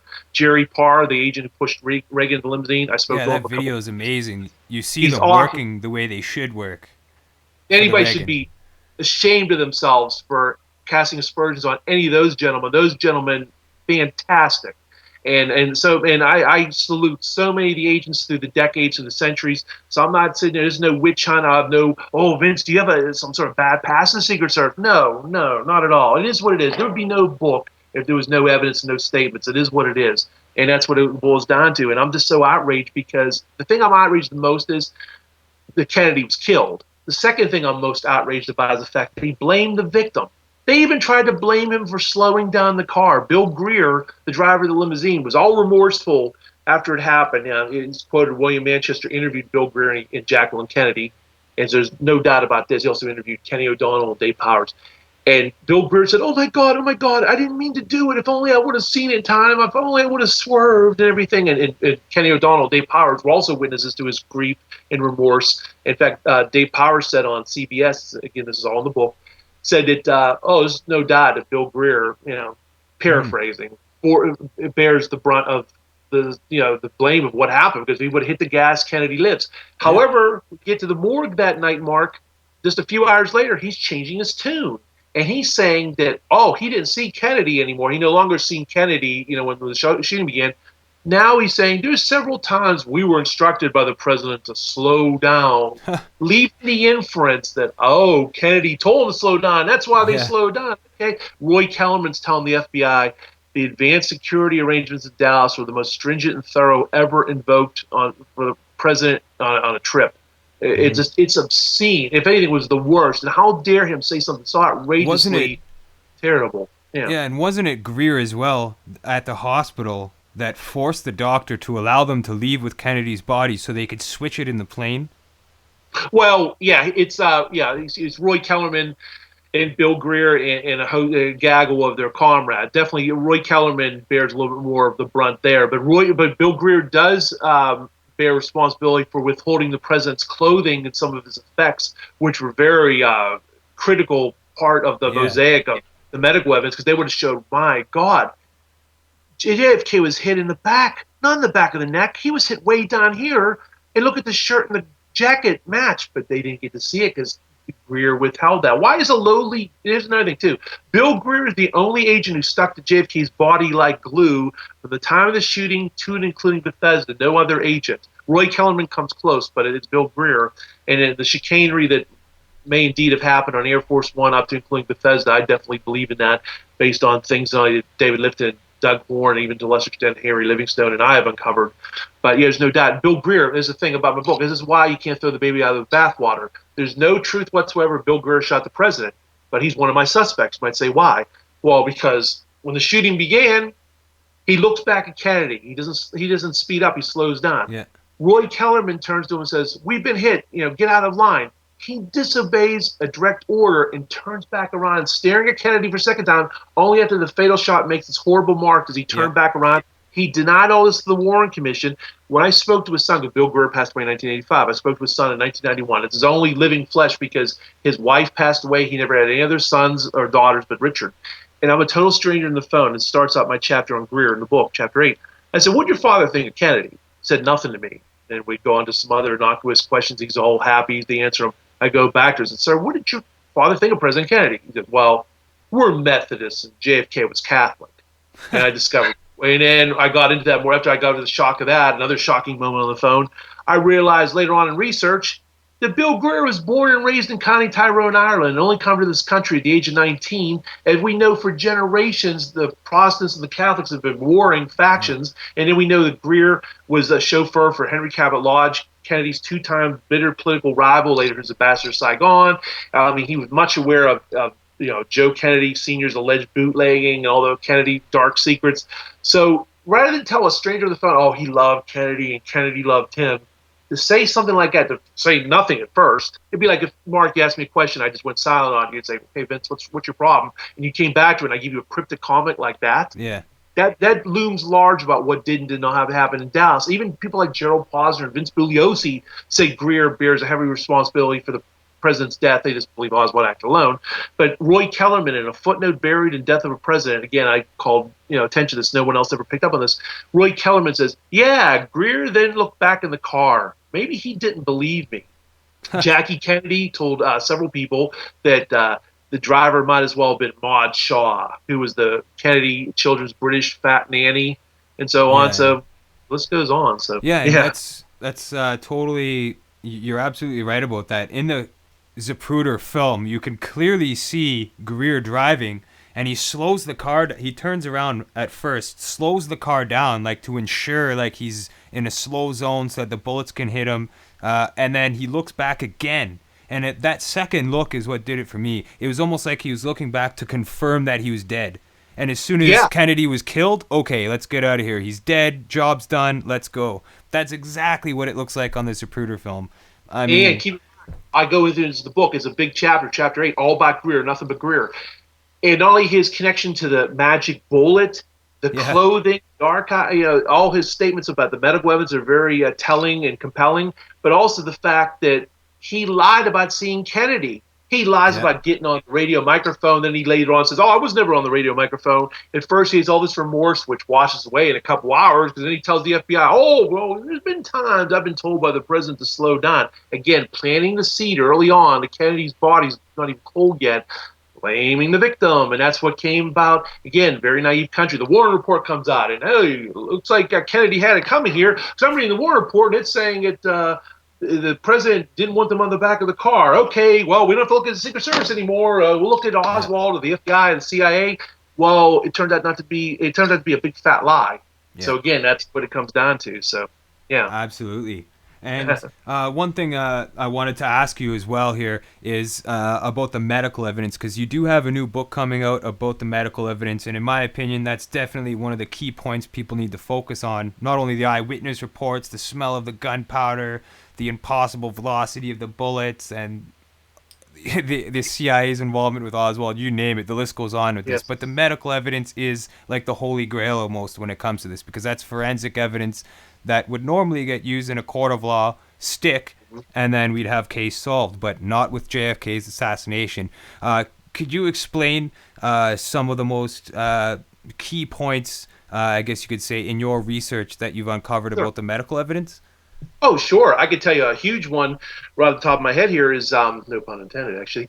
I talk about 1991, discovering that video of the Love Field, recall the agent. Well, the same year, same batch of video footage, Dr. Robert Shaw, who was Governor Connolly's main surgeon, he's telling the world, multi-million, actually billions of people on TV, for the whole world to hear, he's telling the reporters that the bullet, later on we know as the magic bullet, is still in the governor's leg. It has not been removed yet. And he reiterates, yeah, the bullet has not been removed yet, and newspapers picked it up. I document this, and again, the video's on my YouTube channel. It's incredible. It's not semantics about a fragment. The timing he says this, Air Force One's on its way back to Washington, D.C. with Agent Richard Johnson having the alleged magic bullet that came from Oswald's alleged gun and so on. How could that be if the bullet's still in his leg? Roy Kellerman even said in his Warren Commission testimony, he was under the impression the bullet was still in the governor's leg because Dr. Berkeley told him so. Again, that's in my book too as well, chapter 10. Didn't they put that bullet on the stretcher though? Yeah, well, there's a thing. That opens up a huge can of worms. I'm being nice about it. It's devastating for the official story. Everybody's gone on ballistics about the condition of the bullet. It couldn't have done this. It couldn't have zigged. It couldn't have zagged. Forget all that for a second, boys and girls. If that bullet is still in the governor's leg, why would the chief medical surgeon, why would he tell a lie? Why would he make a horrible mistake? He did make a mistake. It's documented by several other people. It's a video. A picture can't lie. Well, a video can't lie. This video is him saying it. He reiterates it. So there is no doubt. That's so devastating because you can't have the magic bullet going back to Washington, D.C., and then you have the same bullet still in his leg. It doesn't wash. And that obviously lends credence to the fact that I definitely believe there was definitely Secret Service chicanery with the medical evidence, with the president's clothing and artifacts, and with the body itself. Now, beyond that, about the Dr. Shaw and the bullet, I catalog it in the book. Many people, they have a tendency to quote a few doctors and they stop. And they just say, yeah, the Parkland doctors said the back of the head was gone. And it's compelling, but the point kind of gets not driven in because it's so alarming when you see 30 statements by Dr. Ken Clark from 1963 to the president saying the back of the head's gone, and on and on. And when you see the totality of what all these Parkland and Bethesda people said, it's not only a landslide of truth, it's so documented. The second book is like a legal brief because I've got the documents, I've got the books, I've got the films, I've got the photos, I've got the videos that document all this, where you have 15, 20, 30, 40 or more statements from every single Parkland doctor and nurse and every Bethesda technician saying this. So it's overwhelming. It's devastating to the official story because, again, entrance holes make small holes, exit wounds make large wounds. If the majority of the medical people from Parkland Bethesda are saying the back of the head of Kennedy's going off, and you see it in the Zapruder film, and the majority of witnesses said the shots came from the front, the smell of gunpowder, the sight of the smoke, it's a landslide that at the very least one shot came from the front, probably the fatal shot, and there was a conspiracy because more than two people involved, and you go from there. Mm-hmm. That's the big thing. We also uncovered some people that never spoke before on the record. Again, one of them was William Zedlitz. It turns out the Warren Commission made an error. He was only mentioned one time in the Warren Commission volumes. I think it's Dr. Martin White who mentions him and says, yeah, there was a Dr. Zedlitz. He put an extra E in there, or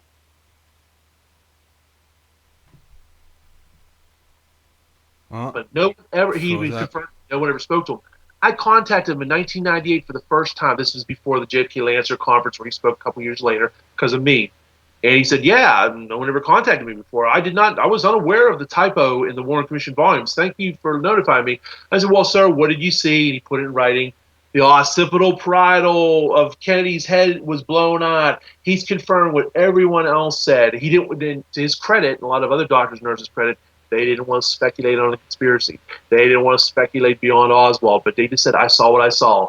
I can't say who shot him. I could just tell you the back of the president's head was gone. This certainly looked like a wound of entrance to me, and they just didn't like the fact that the Secret Service stole the body away. No one disputes that. It's against Texas law. Back then, the murder of a president was not a federal crime. It was a state crime. So it should not have ever been in the hands of the FBI, LBJ, J. Edgar Hoover, anybody. It should have been a local crime. If there would have been an autopsy on that body at Parkland Hospital, that would have been devastating to the official story. So they had to get that body out of there, steal that body, hijack it on Air Force One. They had to plant the magic bullet. Oh, conveniently, it matches Oswald's alleged gun. Of course. What do you think? I'm not the least bit disturbed by that. Sometimes some people out there say, hey, Vince, what do you think about the magic bullet matches Oswald's gun? What do you think? Is it going to match Harry Jones? Of course it's going to match Oswald because it was a setup, because you got the governor. And I showed that other video to people. They're devastated. Like, Vince, I got to admit, I don't have a good question for you on that. I always believe the magic bullet. Some of those people, when I send that video to them, they don't have anything to say in response. They have no rejoinder or any alternate theory. It's pretty devastating, again, when Dr. Shaw has to say that. So even though I've always been interested in the Secret Service, the medical evidence, and then you look at these shows today, like CSI and all these crime shows, everybody can see that's beginning and ending, is when you have a pathologist, a forensic pathologist, look over a body and they tell you something. And again, if it was only a majority of these people, I'd say, okay, we're grasping for straws. The majority did say the president was shot from behind. But it's the opposite. That's the crazy thing. It's the opposite. The majority of them saying the other thing. So yeah. So do you think that when Kennedy was there, do you think that they cut or removed a portion of his head, like to make it look like more of a frontal shot? Because it seems like the video shows his head obviously going back and stuff, and you could see the back of his head going out, but on the autopsy you see, like, it looks like a larger wound. It looks like they manipulated the body or removed part of his head or something. Do you think they did that?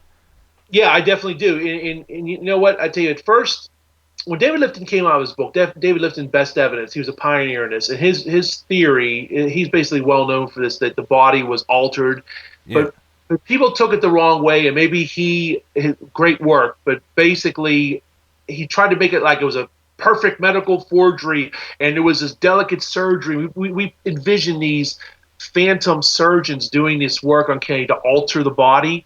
So he took it to too much of an extreme. And Harry Livingstone, to his credit, debunked some things of Lifton's. But the bottom line is, whether you take the extreme view of Lifton or you look at Livingstone and some of the things he uncovered, Lifton still comes out smelling like a rose. Because even though you got to credit Harry Livingstone some great work on the medical evidence, even though he took a little bit of liberties, there's no doubt that JFK's body was altered. Now, this brings us up to exactly what you were talking about, Mark. Doug Horn and to a lesser extent, Alan Eaglesham, his last book, have really crystallized everything. They brought it further than Lifton and Livingstone about the whole idea of a body alteration. It was not a perfect medical forgery. It wasn't phantom doctors doing things in some sort of Twilight Zone episode. What it was it was an imperfect medical forgery. What it was haphazard. It was stealing the body off Air Force One, but not actually stealing off the body in Dallas. What it was put it in the luggage cargo somewhere like that. And it was an amateur effort, okay, to steal the body. Then it was a bloody amateur effort to basically make that wound larger, make it more ambiguous, to hide some evidence, to go for fragments. I mean, you have the small trach and the wound of entrance. They're all saying it's a wound of entrance. The small trach. Malcolm Perry did tremendous work. He never would have made this horrible gouge of what we see in the autopsy photos. And witnesses in this horrible fillet on the president. Not even on the Bowery bomb would he do it, let alone the president. Okay. Then you say it's like an egg-sized hole in the back of Kennedy's head. Now it's still occipital. Even James Humes, the official autopsy report, and the other two signed off on it, said the occipital, the back of the head was gone, but they say it was more encompassing parietal and temporal. So it's huge. It's ambiguous. And why was it ambiguous? It was made ambiguous on purpose, but it was also the net effect of them digging for fragments, digging for things, taking things out. So it achieved two things in a very amateur, slipshod, haphazard way. They were looking for fragments, and they were looking to make it so when the official autopsy began, oh, okay, well, boy, we're going to say he was shot from behind, and this evidence is going to be so ambiguous. No one's going to see these photos for years anyway, and it's going to be under lock and key, and you got to take our word for it. We got these medical illustrations that are not accurate. If you look at the H.A. Ryberg said that they were just based on verbal descriptions, and everybody on both sides of the argument saying, oh, they were not genuine at all, but it confused everybody because it's showing, wait a minute, it looks like the wounds did come from the back, but they didn't. And so to answer your question succinctly, for a change, I should say, because I'm going on these harangues, I apologize for that. What it boils down to is it's no longer David Lifton, although David Lifton gets the most credit for this. He did tremendous work. It wasn't a perfect medical forgery, and Harry Livingstone tried, but he failed to debunk Lifton. Where Doug Horn has done dramatic work. I recommend everybody to get the 5-volume series Inside the ARB on this, and Alan Eaglesham's last book too. And they crystallized it. What they say it was Dr. Humes. You want an actual person did it? It was Dr. Humes. I think it was no doubt in my mind it was Dr. Humes. It was certain preliminary examinations were done. The FBI was led astray. The honor guard was led astray. And while all that chicanery was going on, they're into anteroom because supposedly photos and x-rays had to be taken. That's when manipulations were done. Then the formal incisions began. Later on, the Y incisions. Then we got the official photography. But then we got all these stories about other photos taken that showed the back of the head to be gone, or they showed the body to be too clean. And what that all is, my second book's going to clarify a lot of this on the medical evidence. Again, it's not phantoms and goals. It was James Humes. And he did this, and I think he did this under orders. He was a military guy following military orders of national security reasons. They did not want us to look like a banana republic, and he's just a lowly person in the military. He's following orders, and there's many people speculating about Curtis LeMay. He might have actually been there at the autopsy. We'll go into that. But what it boils down to is they did not want – America in 1963 couldn't handle, they don't say you can't handle the truth. They could not have handled a conspiracy in 1963. It was devastating enough for Kennedy's head to be blown off. To find out, oh my God, Lyndon Johnson is a pirate flag on the White House. We can't deal with that. It has to be a crazy guy. Oh, here comes Beatlemania in February '64. Take our mind off it. Oh, it was Oswald, get a life, and there you go. Yeah, for sure. And one person in the chat room, I'm just going to get this question here because they were asking who you think was directing this whole thing. Who do you think was directing the Secret Service and kind of foreseeing this from happening? Yeah, it's actually a little embarrassing in a way because I'm actually online friends with relatives of this agent. Floyd Boring is one of my 3 suspects. I name names. No gobbles and gold. No phantoms on the grassy knoll, folks. I actually name names and produce evidence. My 3 suspects in the Secret Service are Floyd Boring, Emory Roberts and Bill Greer, no matter how uncomfortable that is. And quick thumbnail synopsis, you might say, who are these agents, Vince? What's that mean to me? Floyd Boring was the planner of the Texas trip from the Secret Service standpoint. He is the gentleman that told the agents not to ride in the back of the car. It was later blamed on Kennedy. Turned out not to be true. Floyd Boring, to his credit or his eternal damnation, take your pick, even told me President Kennedy was a very nice man. Never interfered with our actions at all. Never ordered us off the back car. I read him the quote attributed to him in William Manchester's book, Death of the President. He never spoke to William Manchester. If you look at the source notes, oh my God, there is no sourced interview. Where's he getting this from? We'll get to that in a second. But the bottom line, Floyd Boring is totally responsible, because I won't get in a harangue. I'll answer directly. 3 gentlemen, nobody else, not a gaggle of people. These 3 gentlemen, planner of the Texas trip, he's responsible for so much that didn't know how security was. Emory Roberts recalled 2 agents of Love Field, ordered the men not to move, recalled Agent John Reddy, who began to move. He delayed, I think he might have even delayed Clint Hill, to his credit, for doing what he did, at least attempting. But keep in mind, Clint Hill was a Jacqueline Kennedy First Lady agent. He was not a JFK agent, a Jacqueline Kennedy agent. He was there by her personal request, kind of a last-minute thing there, too. So no agent under JFK took any overt action to protect Kennedy in Dallas. So that's an obscene thing. So you got those 3 men. You got commander of the fog cart, Roberts. You got Bill Greer, the driver of the limousine, turning around twice, disobeying a direct order, lying about all this, having the medical evidence there at Parkland through Bethesda. And also, he's involved in the chain of possession of the magic bullet that was ostensibly found. He's involved in that. I go into Chapter 8. He's there in the emergency. He's the only agent officially stationed in the emergency room. He's there by Richard Johnson, who's the agent who, by the way, I spoke to. The gentleman passed away in 2010. And you would think that would be pretty common knowledge to say, oh, yeah, the magic bullet, yeah, I found it. What about it? Or he wouldn't say magic bullet. He'd say something else. But he was very ambiguous with me. He wouldn't confirm or deny he had the magic bullet. And, some people have said, Vince, that seems kind of interesting, but it is what it is. But the answer, it's all it takes. This takes a couple bad apples. All the other agents are following orders. You got to keep in mind, when you got the number 2 agent of the White House detail, Floyd Boring, he's second only to Gerald Bain, who, by the way, took his first full vacation in 3 years under Kennedy during that Texas trip. No doubt about it. Sam Kinney told me that, and more importantly, Gerald Blaine of the Kennedy detail and Clint Hill in his book even confirmed it, even though I discovered several years before. Gerald Bain, the number 1 agent, takes his first vacation, timed with the Texas trip. How convenient. Floyd Boring, even though he's in charge of the Texas trip, he's ostensibly washing windows back in Maryland, his home Maryland. Roy Kellerman make his first major trip on his own. Again, make an analogy for people. Hey, we're going to have the Super Bowl. We're not having your starting quarterback.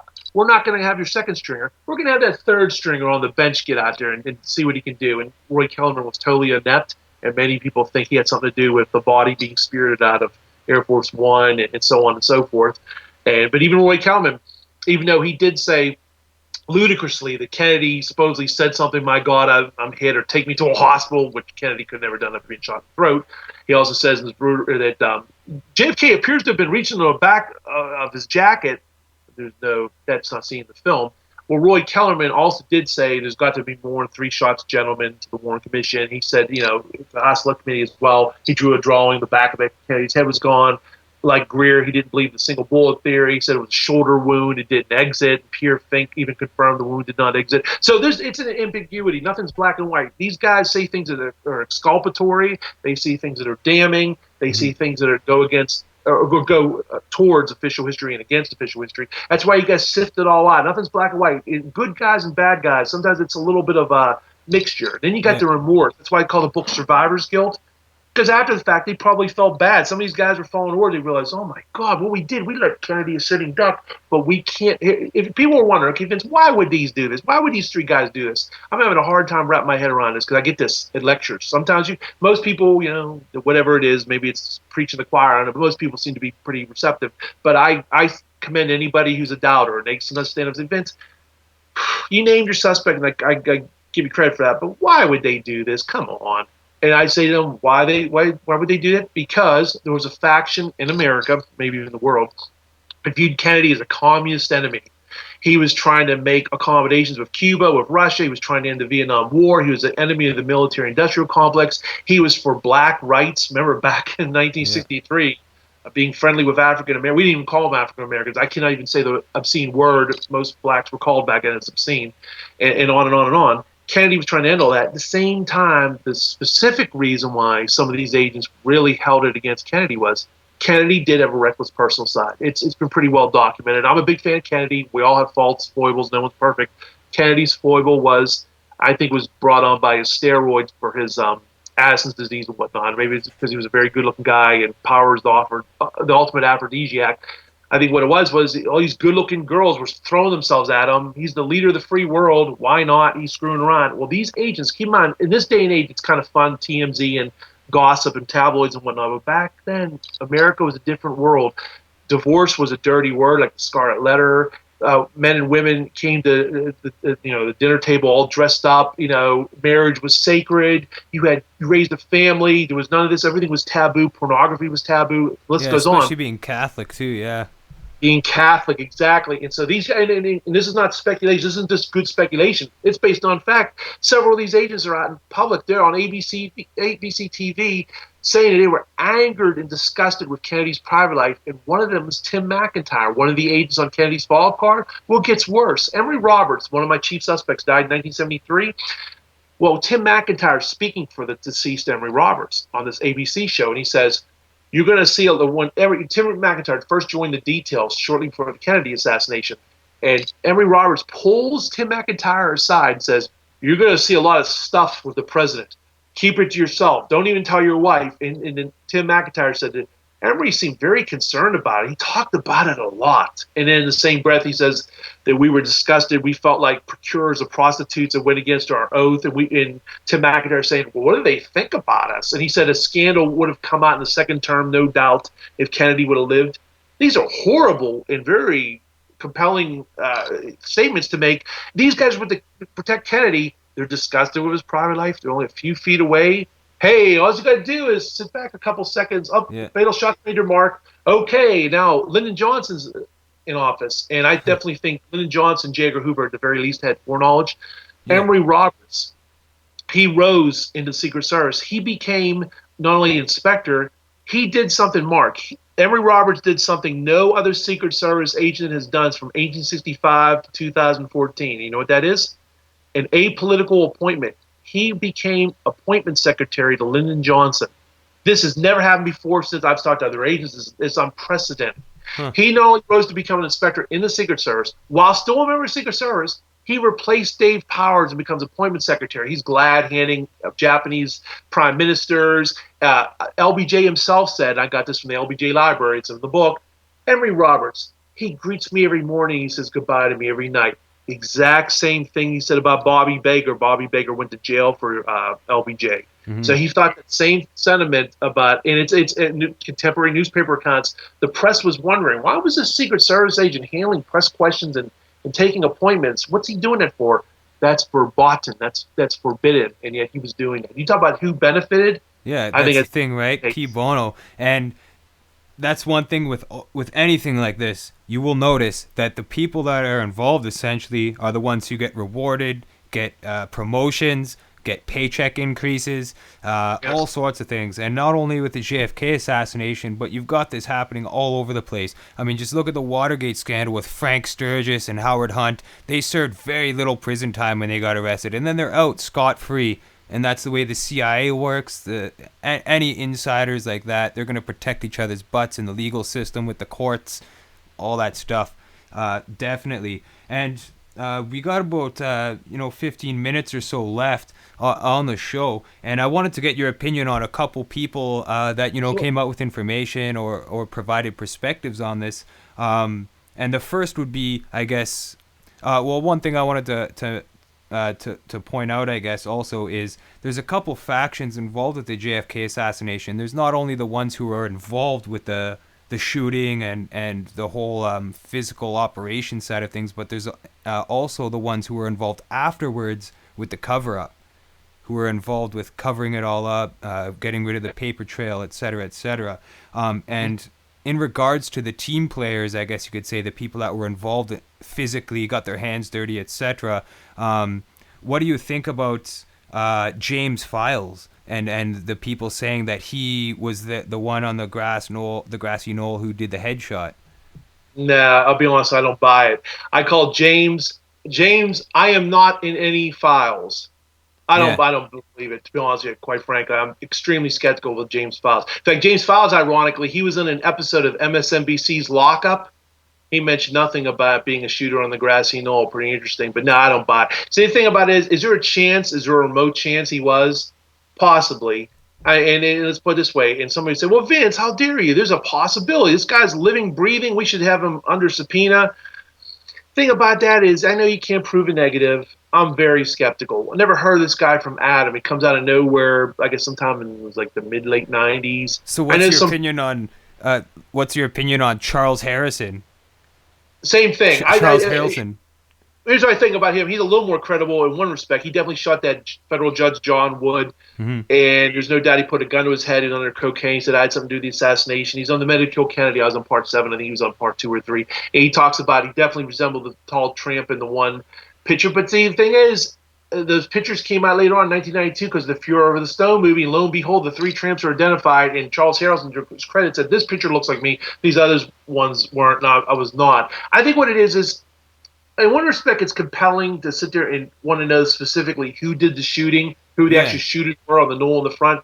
I think we're actually, I hate to say it, I don't want to sound like heresy, but I think we're actually beyond that. That plays a parlor game that we're never going to get past. I guess, for lack of a better way of putting it, it's almost like fun to speculate who was the shooters, but you're never going to prove that. I think the best way to do is to do like what John Newman and other people have done, with James Douglas, and hopefully what I've tried to do, is take it from a documented standpoint. What can we prove to the best of from a legal standpoint, or the best we can possibly do? I don't know if you can prove anything 100%. And when you get into the nebulous things about who were the shooter, and that, it's good, fun speculation, but it doesn't go anywhere. And James Files, I'm very skeptical of. A little bit less Charles Harrison. Yeah, a lot of people don't believe the James Files thing. I mean, personally, myself, I can't prove it. I can't say, yes, he did do that headshot. He was the one who killed the president. But at the same time, you've got to, like, I've always looked into the CIA aspect on things. You've got people like Tosh Plumley, the pilot, who came out admitting some things. Edward Howard Hunt on his deathbed confession. Oh, yeah, Mark. Hey, now I got some good news for you. Now, when it comes to E. Howard Hunt's deathbed confession, so to speak, in St. John Hunt's book, which came out in trying date, the same label as me, Yeah. I find that very compelling. So that's the good news for anybody out there. I definitely believe Cord Meyer is a suspect. I definitely believe E. Howard Hunt is a very compelling suspect. E. Howard Hunt's deathbed confession, so to speak, as it's labeled, is very compelling. Mm-hmm. What do you think about? I put the thumbs down to James Files and people like that. I put the thumbs up to that. Cord Meyer, E. Howard Hunt, David Atlee Phillips, the CIA, absolutely. rogue elements. Oh, I definitely. Maurice Bishop, the code name. Yeah. And what about Judith Very Baker? Great. I definitely think she's credible. If we would have had this conversation 10 years ago, I would have said, oh, she's a nut. Oh, don't believe her or whatnot.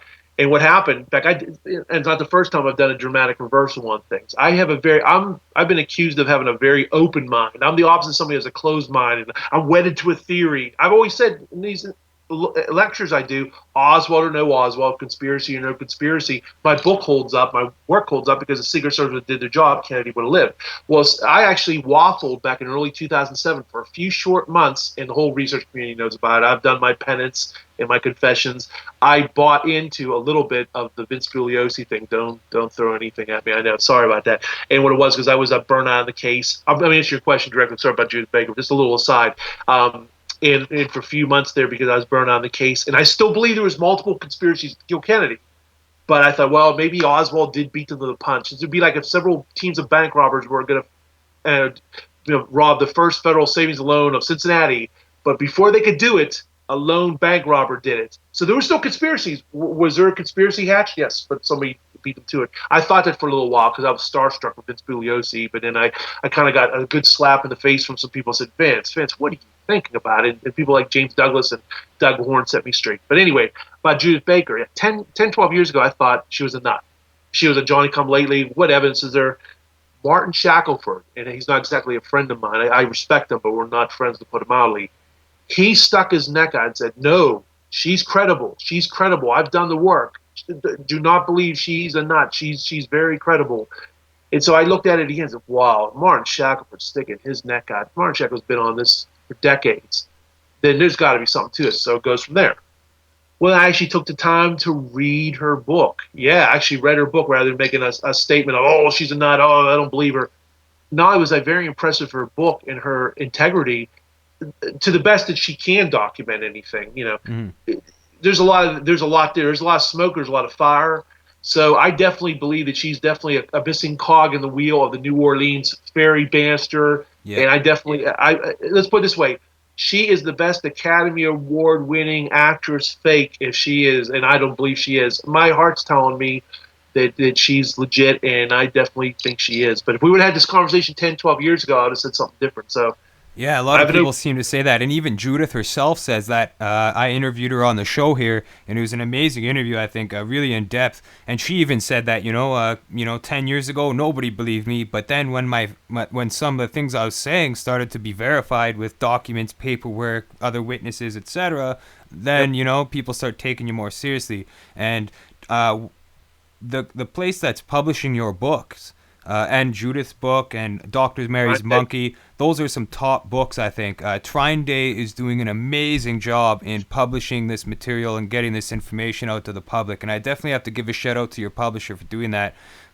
because Delegate. awesome Day. books Yep. on there. And through my research, I came across a guy.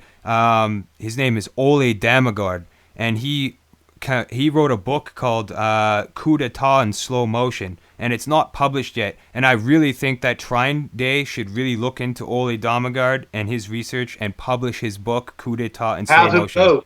have him submit the manuscript. Have him check it out. I would say he Yeah, definitely has. definitely. He's done an awesome amount of research. And for anybody listening who's not aware of his work, check out the interview I did with him, Ole Damagard, Coup d'etat in Slow Motion. And he did some research on an operation called Operation 40.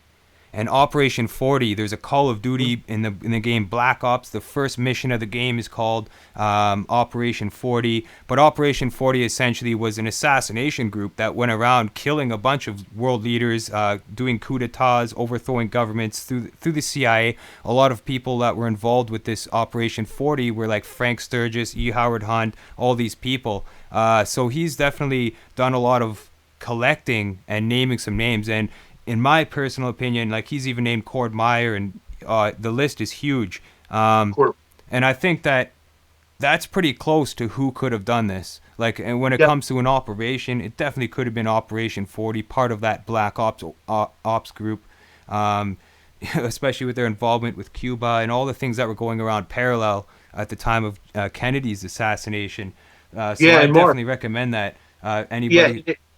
yeah. I'm sorry. I was just saying, in the interest of time, definitely have any prospective authors like that. Demigard, when I definitely contact Trine Day because that is a Yeah. very receptive audience. Nothing's guaranteed, but I would say that's a good chance that if it's something of merit, Mhm. it'll be published. They're real good, so I would definitely do that. I just want to say, in the interest of time, real quick, if we just have a few minutes left, I could tell you something for your listeners. They're pretty amazing Yeah, about Gerald absolutely. Lane. Yeah, we have a few minutes, or Yeah. okay, just real quick. Some people might not know about this, but again, Gerald Blaine is a former JFK agent. He's the author of the New York Times bestseller, The Kennedy Detail, which also came out of an Emmy-nominated documentary on the Discovery Channel, and also is supposedly a Hollywood movie that's coming out later this year, but I'm skeptical about that. And we also know about, turned out later on, Gerald Blaine, I found out was a very good friend, best friends since 1958 or 59. Clint Hill came out with his book, Mrs. Kennedy and Me in 5 Days in November. Well, none of those gentlemen, neither one of those gentlemen, were ever going to write a book until me, in the summer of 2005, was bold enough to send a 22-page letter to Clint Hill, was basically a Cliff Notes version of my research at that time. I basically said in this 22-page letter, in the interest of the time, I said, well, sir, you tried. I give you, kudos for at least attempting. I was trying to be nice. I wasn't going to say anything nasty. But I said, you know what? You were hamstrung. If Emory Roberts and Floyd Boring didn't tell you guys not to ride in the back of the car, if you didn't have this, that, and the other happen, and he was livid. He was just outraged.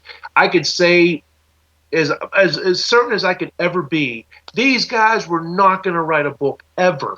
And they were in their late 70s at the time, long retired, had no desire. In fact, Clint Hill, he said, I never would contribute to any book, and they were disgusted with a profit motive. Well, what happened? It just was like, it was like the 9/11 of their thoughts and feelings, so to speak. It really created a major reaction when 22 pages later, because what happened was, evidently must have faxed it or shared it verbally with Gerald Blaine. I called Gerald Blaine a couple days later, who was formerly friendly with me the year before I spoke to him, and he starts quoting from my private letter to Clint Hill, saying, "Don't be too hard on Emory Roberts," and stuff. I'm like, what is this about? And then lo and behold, I didn't know about Gerald Blaine. He wasn't writing a book when I spoke to him. He comes out with this book, The Kennedy Detail. And what that means is they're now blaming Kennedy again after they were telling me in private interviews, and I got on tape and in writing, oh, Kennedy had nothing to do with it. We never wore us out the car. And they realized what my letter, my blogs were saying something else. It looks bad. They didn't know I had a book coming out either. And I definitely think that Clint Hill's book and Gerald Blaine's book were out there, and they put them out as damage control. It was basically, we don't want our grandkids, whatnot, we're going to be passing away, not to be morbid, but they're gray and not going to be around forever. And they did not, history's verdict to be that you should blame them. They realized that we better make it blame the victim again. The original cover story back in 1964 of the Warren Commission, we better make that stick, because we don't want this young whippersnapper saying something else, which my 22-page letter did. And they saw my blog that got shot across the bow with a threat. You had these guys going on C-SPAN. Clint Hill and Gerald Blaine went on C-SPAN. It's on my YouTube channel. Yeah, the videos. They're debating the merits of my research, showing a YouTube video of Brian Lamb's talking about me. I was like, what is this about? And then some other private interviews and whatnot, or published interviews, I should say. And even in Gerald Blaine's book, without naming me, he sarcastically calls me a Secret Service expert. He's definitely referring to me. He's definitely being very defensive and point blank. Chapter 1 of my book, you can go to further than that. It's undeniable that he made up the November 25th meeting where they were allegedly talking about Kennedy's orders to have the men out the car. That's bunk. Gerald Blaine submitted allegedly contemporaneous notes about the Texas trip. They were written decades later. The list goes on. But it goes to show you, even though it's 50 years later, here we were between 2005 to 2010, and all this was going on, and these major books came out by Hill and Blaine. These guys never shocked the publishing world, shocked America. No one ever thought Clinton would write a book, let alone Gerald Blaine. Who's Gerald Blaine? And they're coming out of the woodwork because a little old me, my 22-page letter, created this firestorm of controversy about it. That's where we're at now, a war of ideas. And I'm so glad that Trine came out with this book. It might not compete with Simon & Schuster, where they get to get on every major network espousing their fibs, but at least it's out there. At least people were realizing that there's the true story, and I'm grateful for that, because it almost looked like they won. Back in 2010, I was like, you know what, those guys won. Other than in the research community, the average Joe's going to believe them. Hey, Clint Hill's saying it must be true. But now that we have my book out there and we have the documents beside it, so it goes to show you just a recent thing. People think it's ancient history. It's not. It's not. And the final thing I'd like to say, if I get this in, is most people know about the mystery deaths of witnesses from the assassination onward. There was actually a major death that happened a month before the assassination. I explore it in the book. Thomas Shipman was one of the drivers of President Kennedy, a Secret Service agent. He dies of an alleged heart attack. October 14th, 1963, Camp David. No agent ever died up at Camp David before or since. There's only been 34 agents have died from 1865 to 2014. He dies at Camp David. Bill Greer is then able to drive Kennedy in Dallas. And it makes you think Greer is so inept, he's so suspicious. If Tom Shipman didn't die of this heart attack. Camp David, too, at that, yeah. And he's buried 2 days later with no toxicology tests. Every country doctor is going to say heart attack. That's the catch-all. Just like disturbing the peace. If a cop wants to pull you over, your tail lights out, and there's always something. What they do, without checking, hey, he looks like he just keeled over. It's a heart attack. But the bottom line, no toxicology test. The guy's buried 2 days later. He's a fit Secret Service agent. There's no record of him being a smoker or anything like that. And these guys are trained. They're put through the ringer as far as that. In his position, it wasn't like he was some lowly agent, or a remote connection to everything. You could say, okay, it's a stretch, Vince. He was one of Kennedy's drivers. And we're talking about Cord Meyer. Ironically, Thomas Shipman drove Kennedy around the Pinchot Meyer estate in Milford, PA. And that might have been his last assignment, certainly one of the last. That was late September, and he dies in mid-October. So a guy that definitely is a suspicious death before the assassination, not after. So one of my discoveries in the book. So yeah, that's some. If you have anything else, let me know, or it's up to you. Yeah, that's some amazing information, Vince. Definitely, this has been a definitely Definitely an awesome interview, very in depth. I do thank you for sharing your expertise with us in regards to this. I mean, we definitely need people like you telling people the truth about what's going on with credible, valid information. Definitely check out your book. I definitely recommend the viewers and listeners out there to check out the book Survivor's Guilt. And just before we leave, we only have a couple minutes.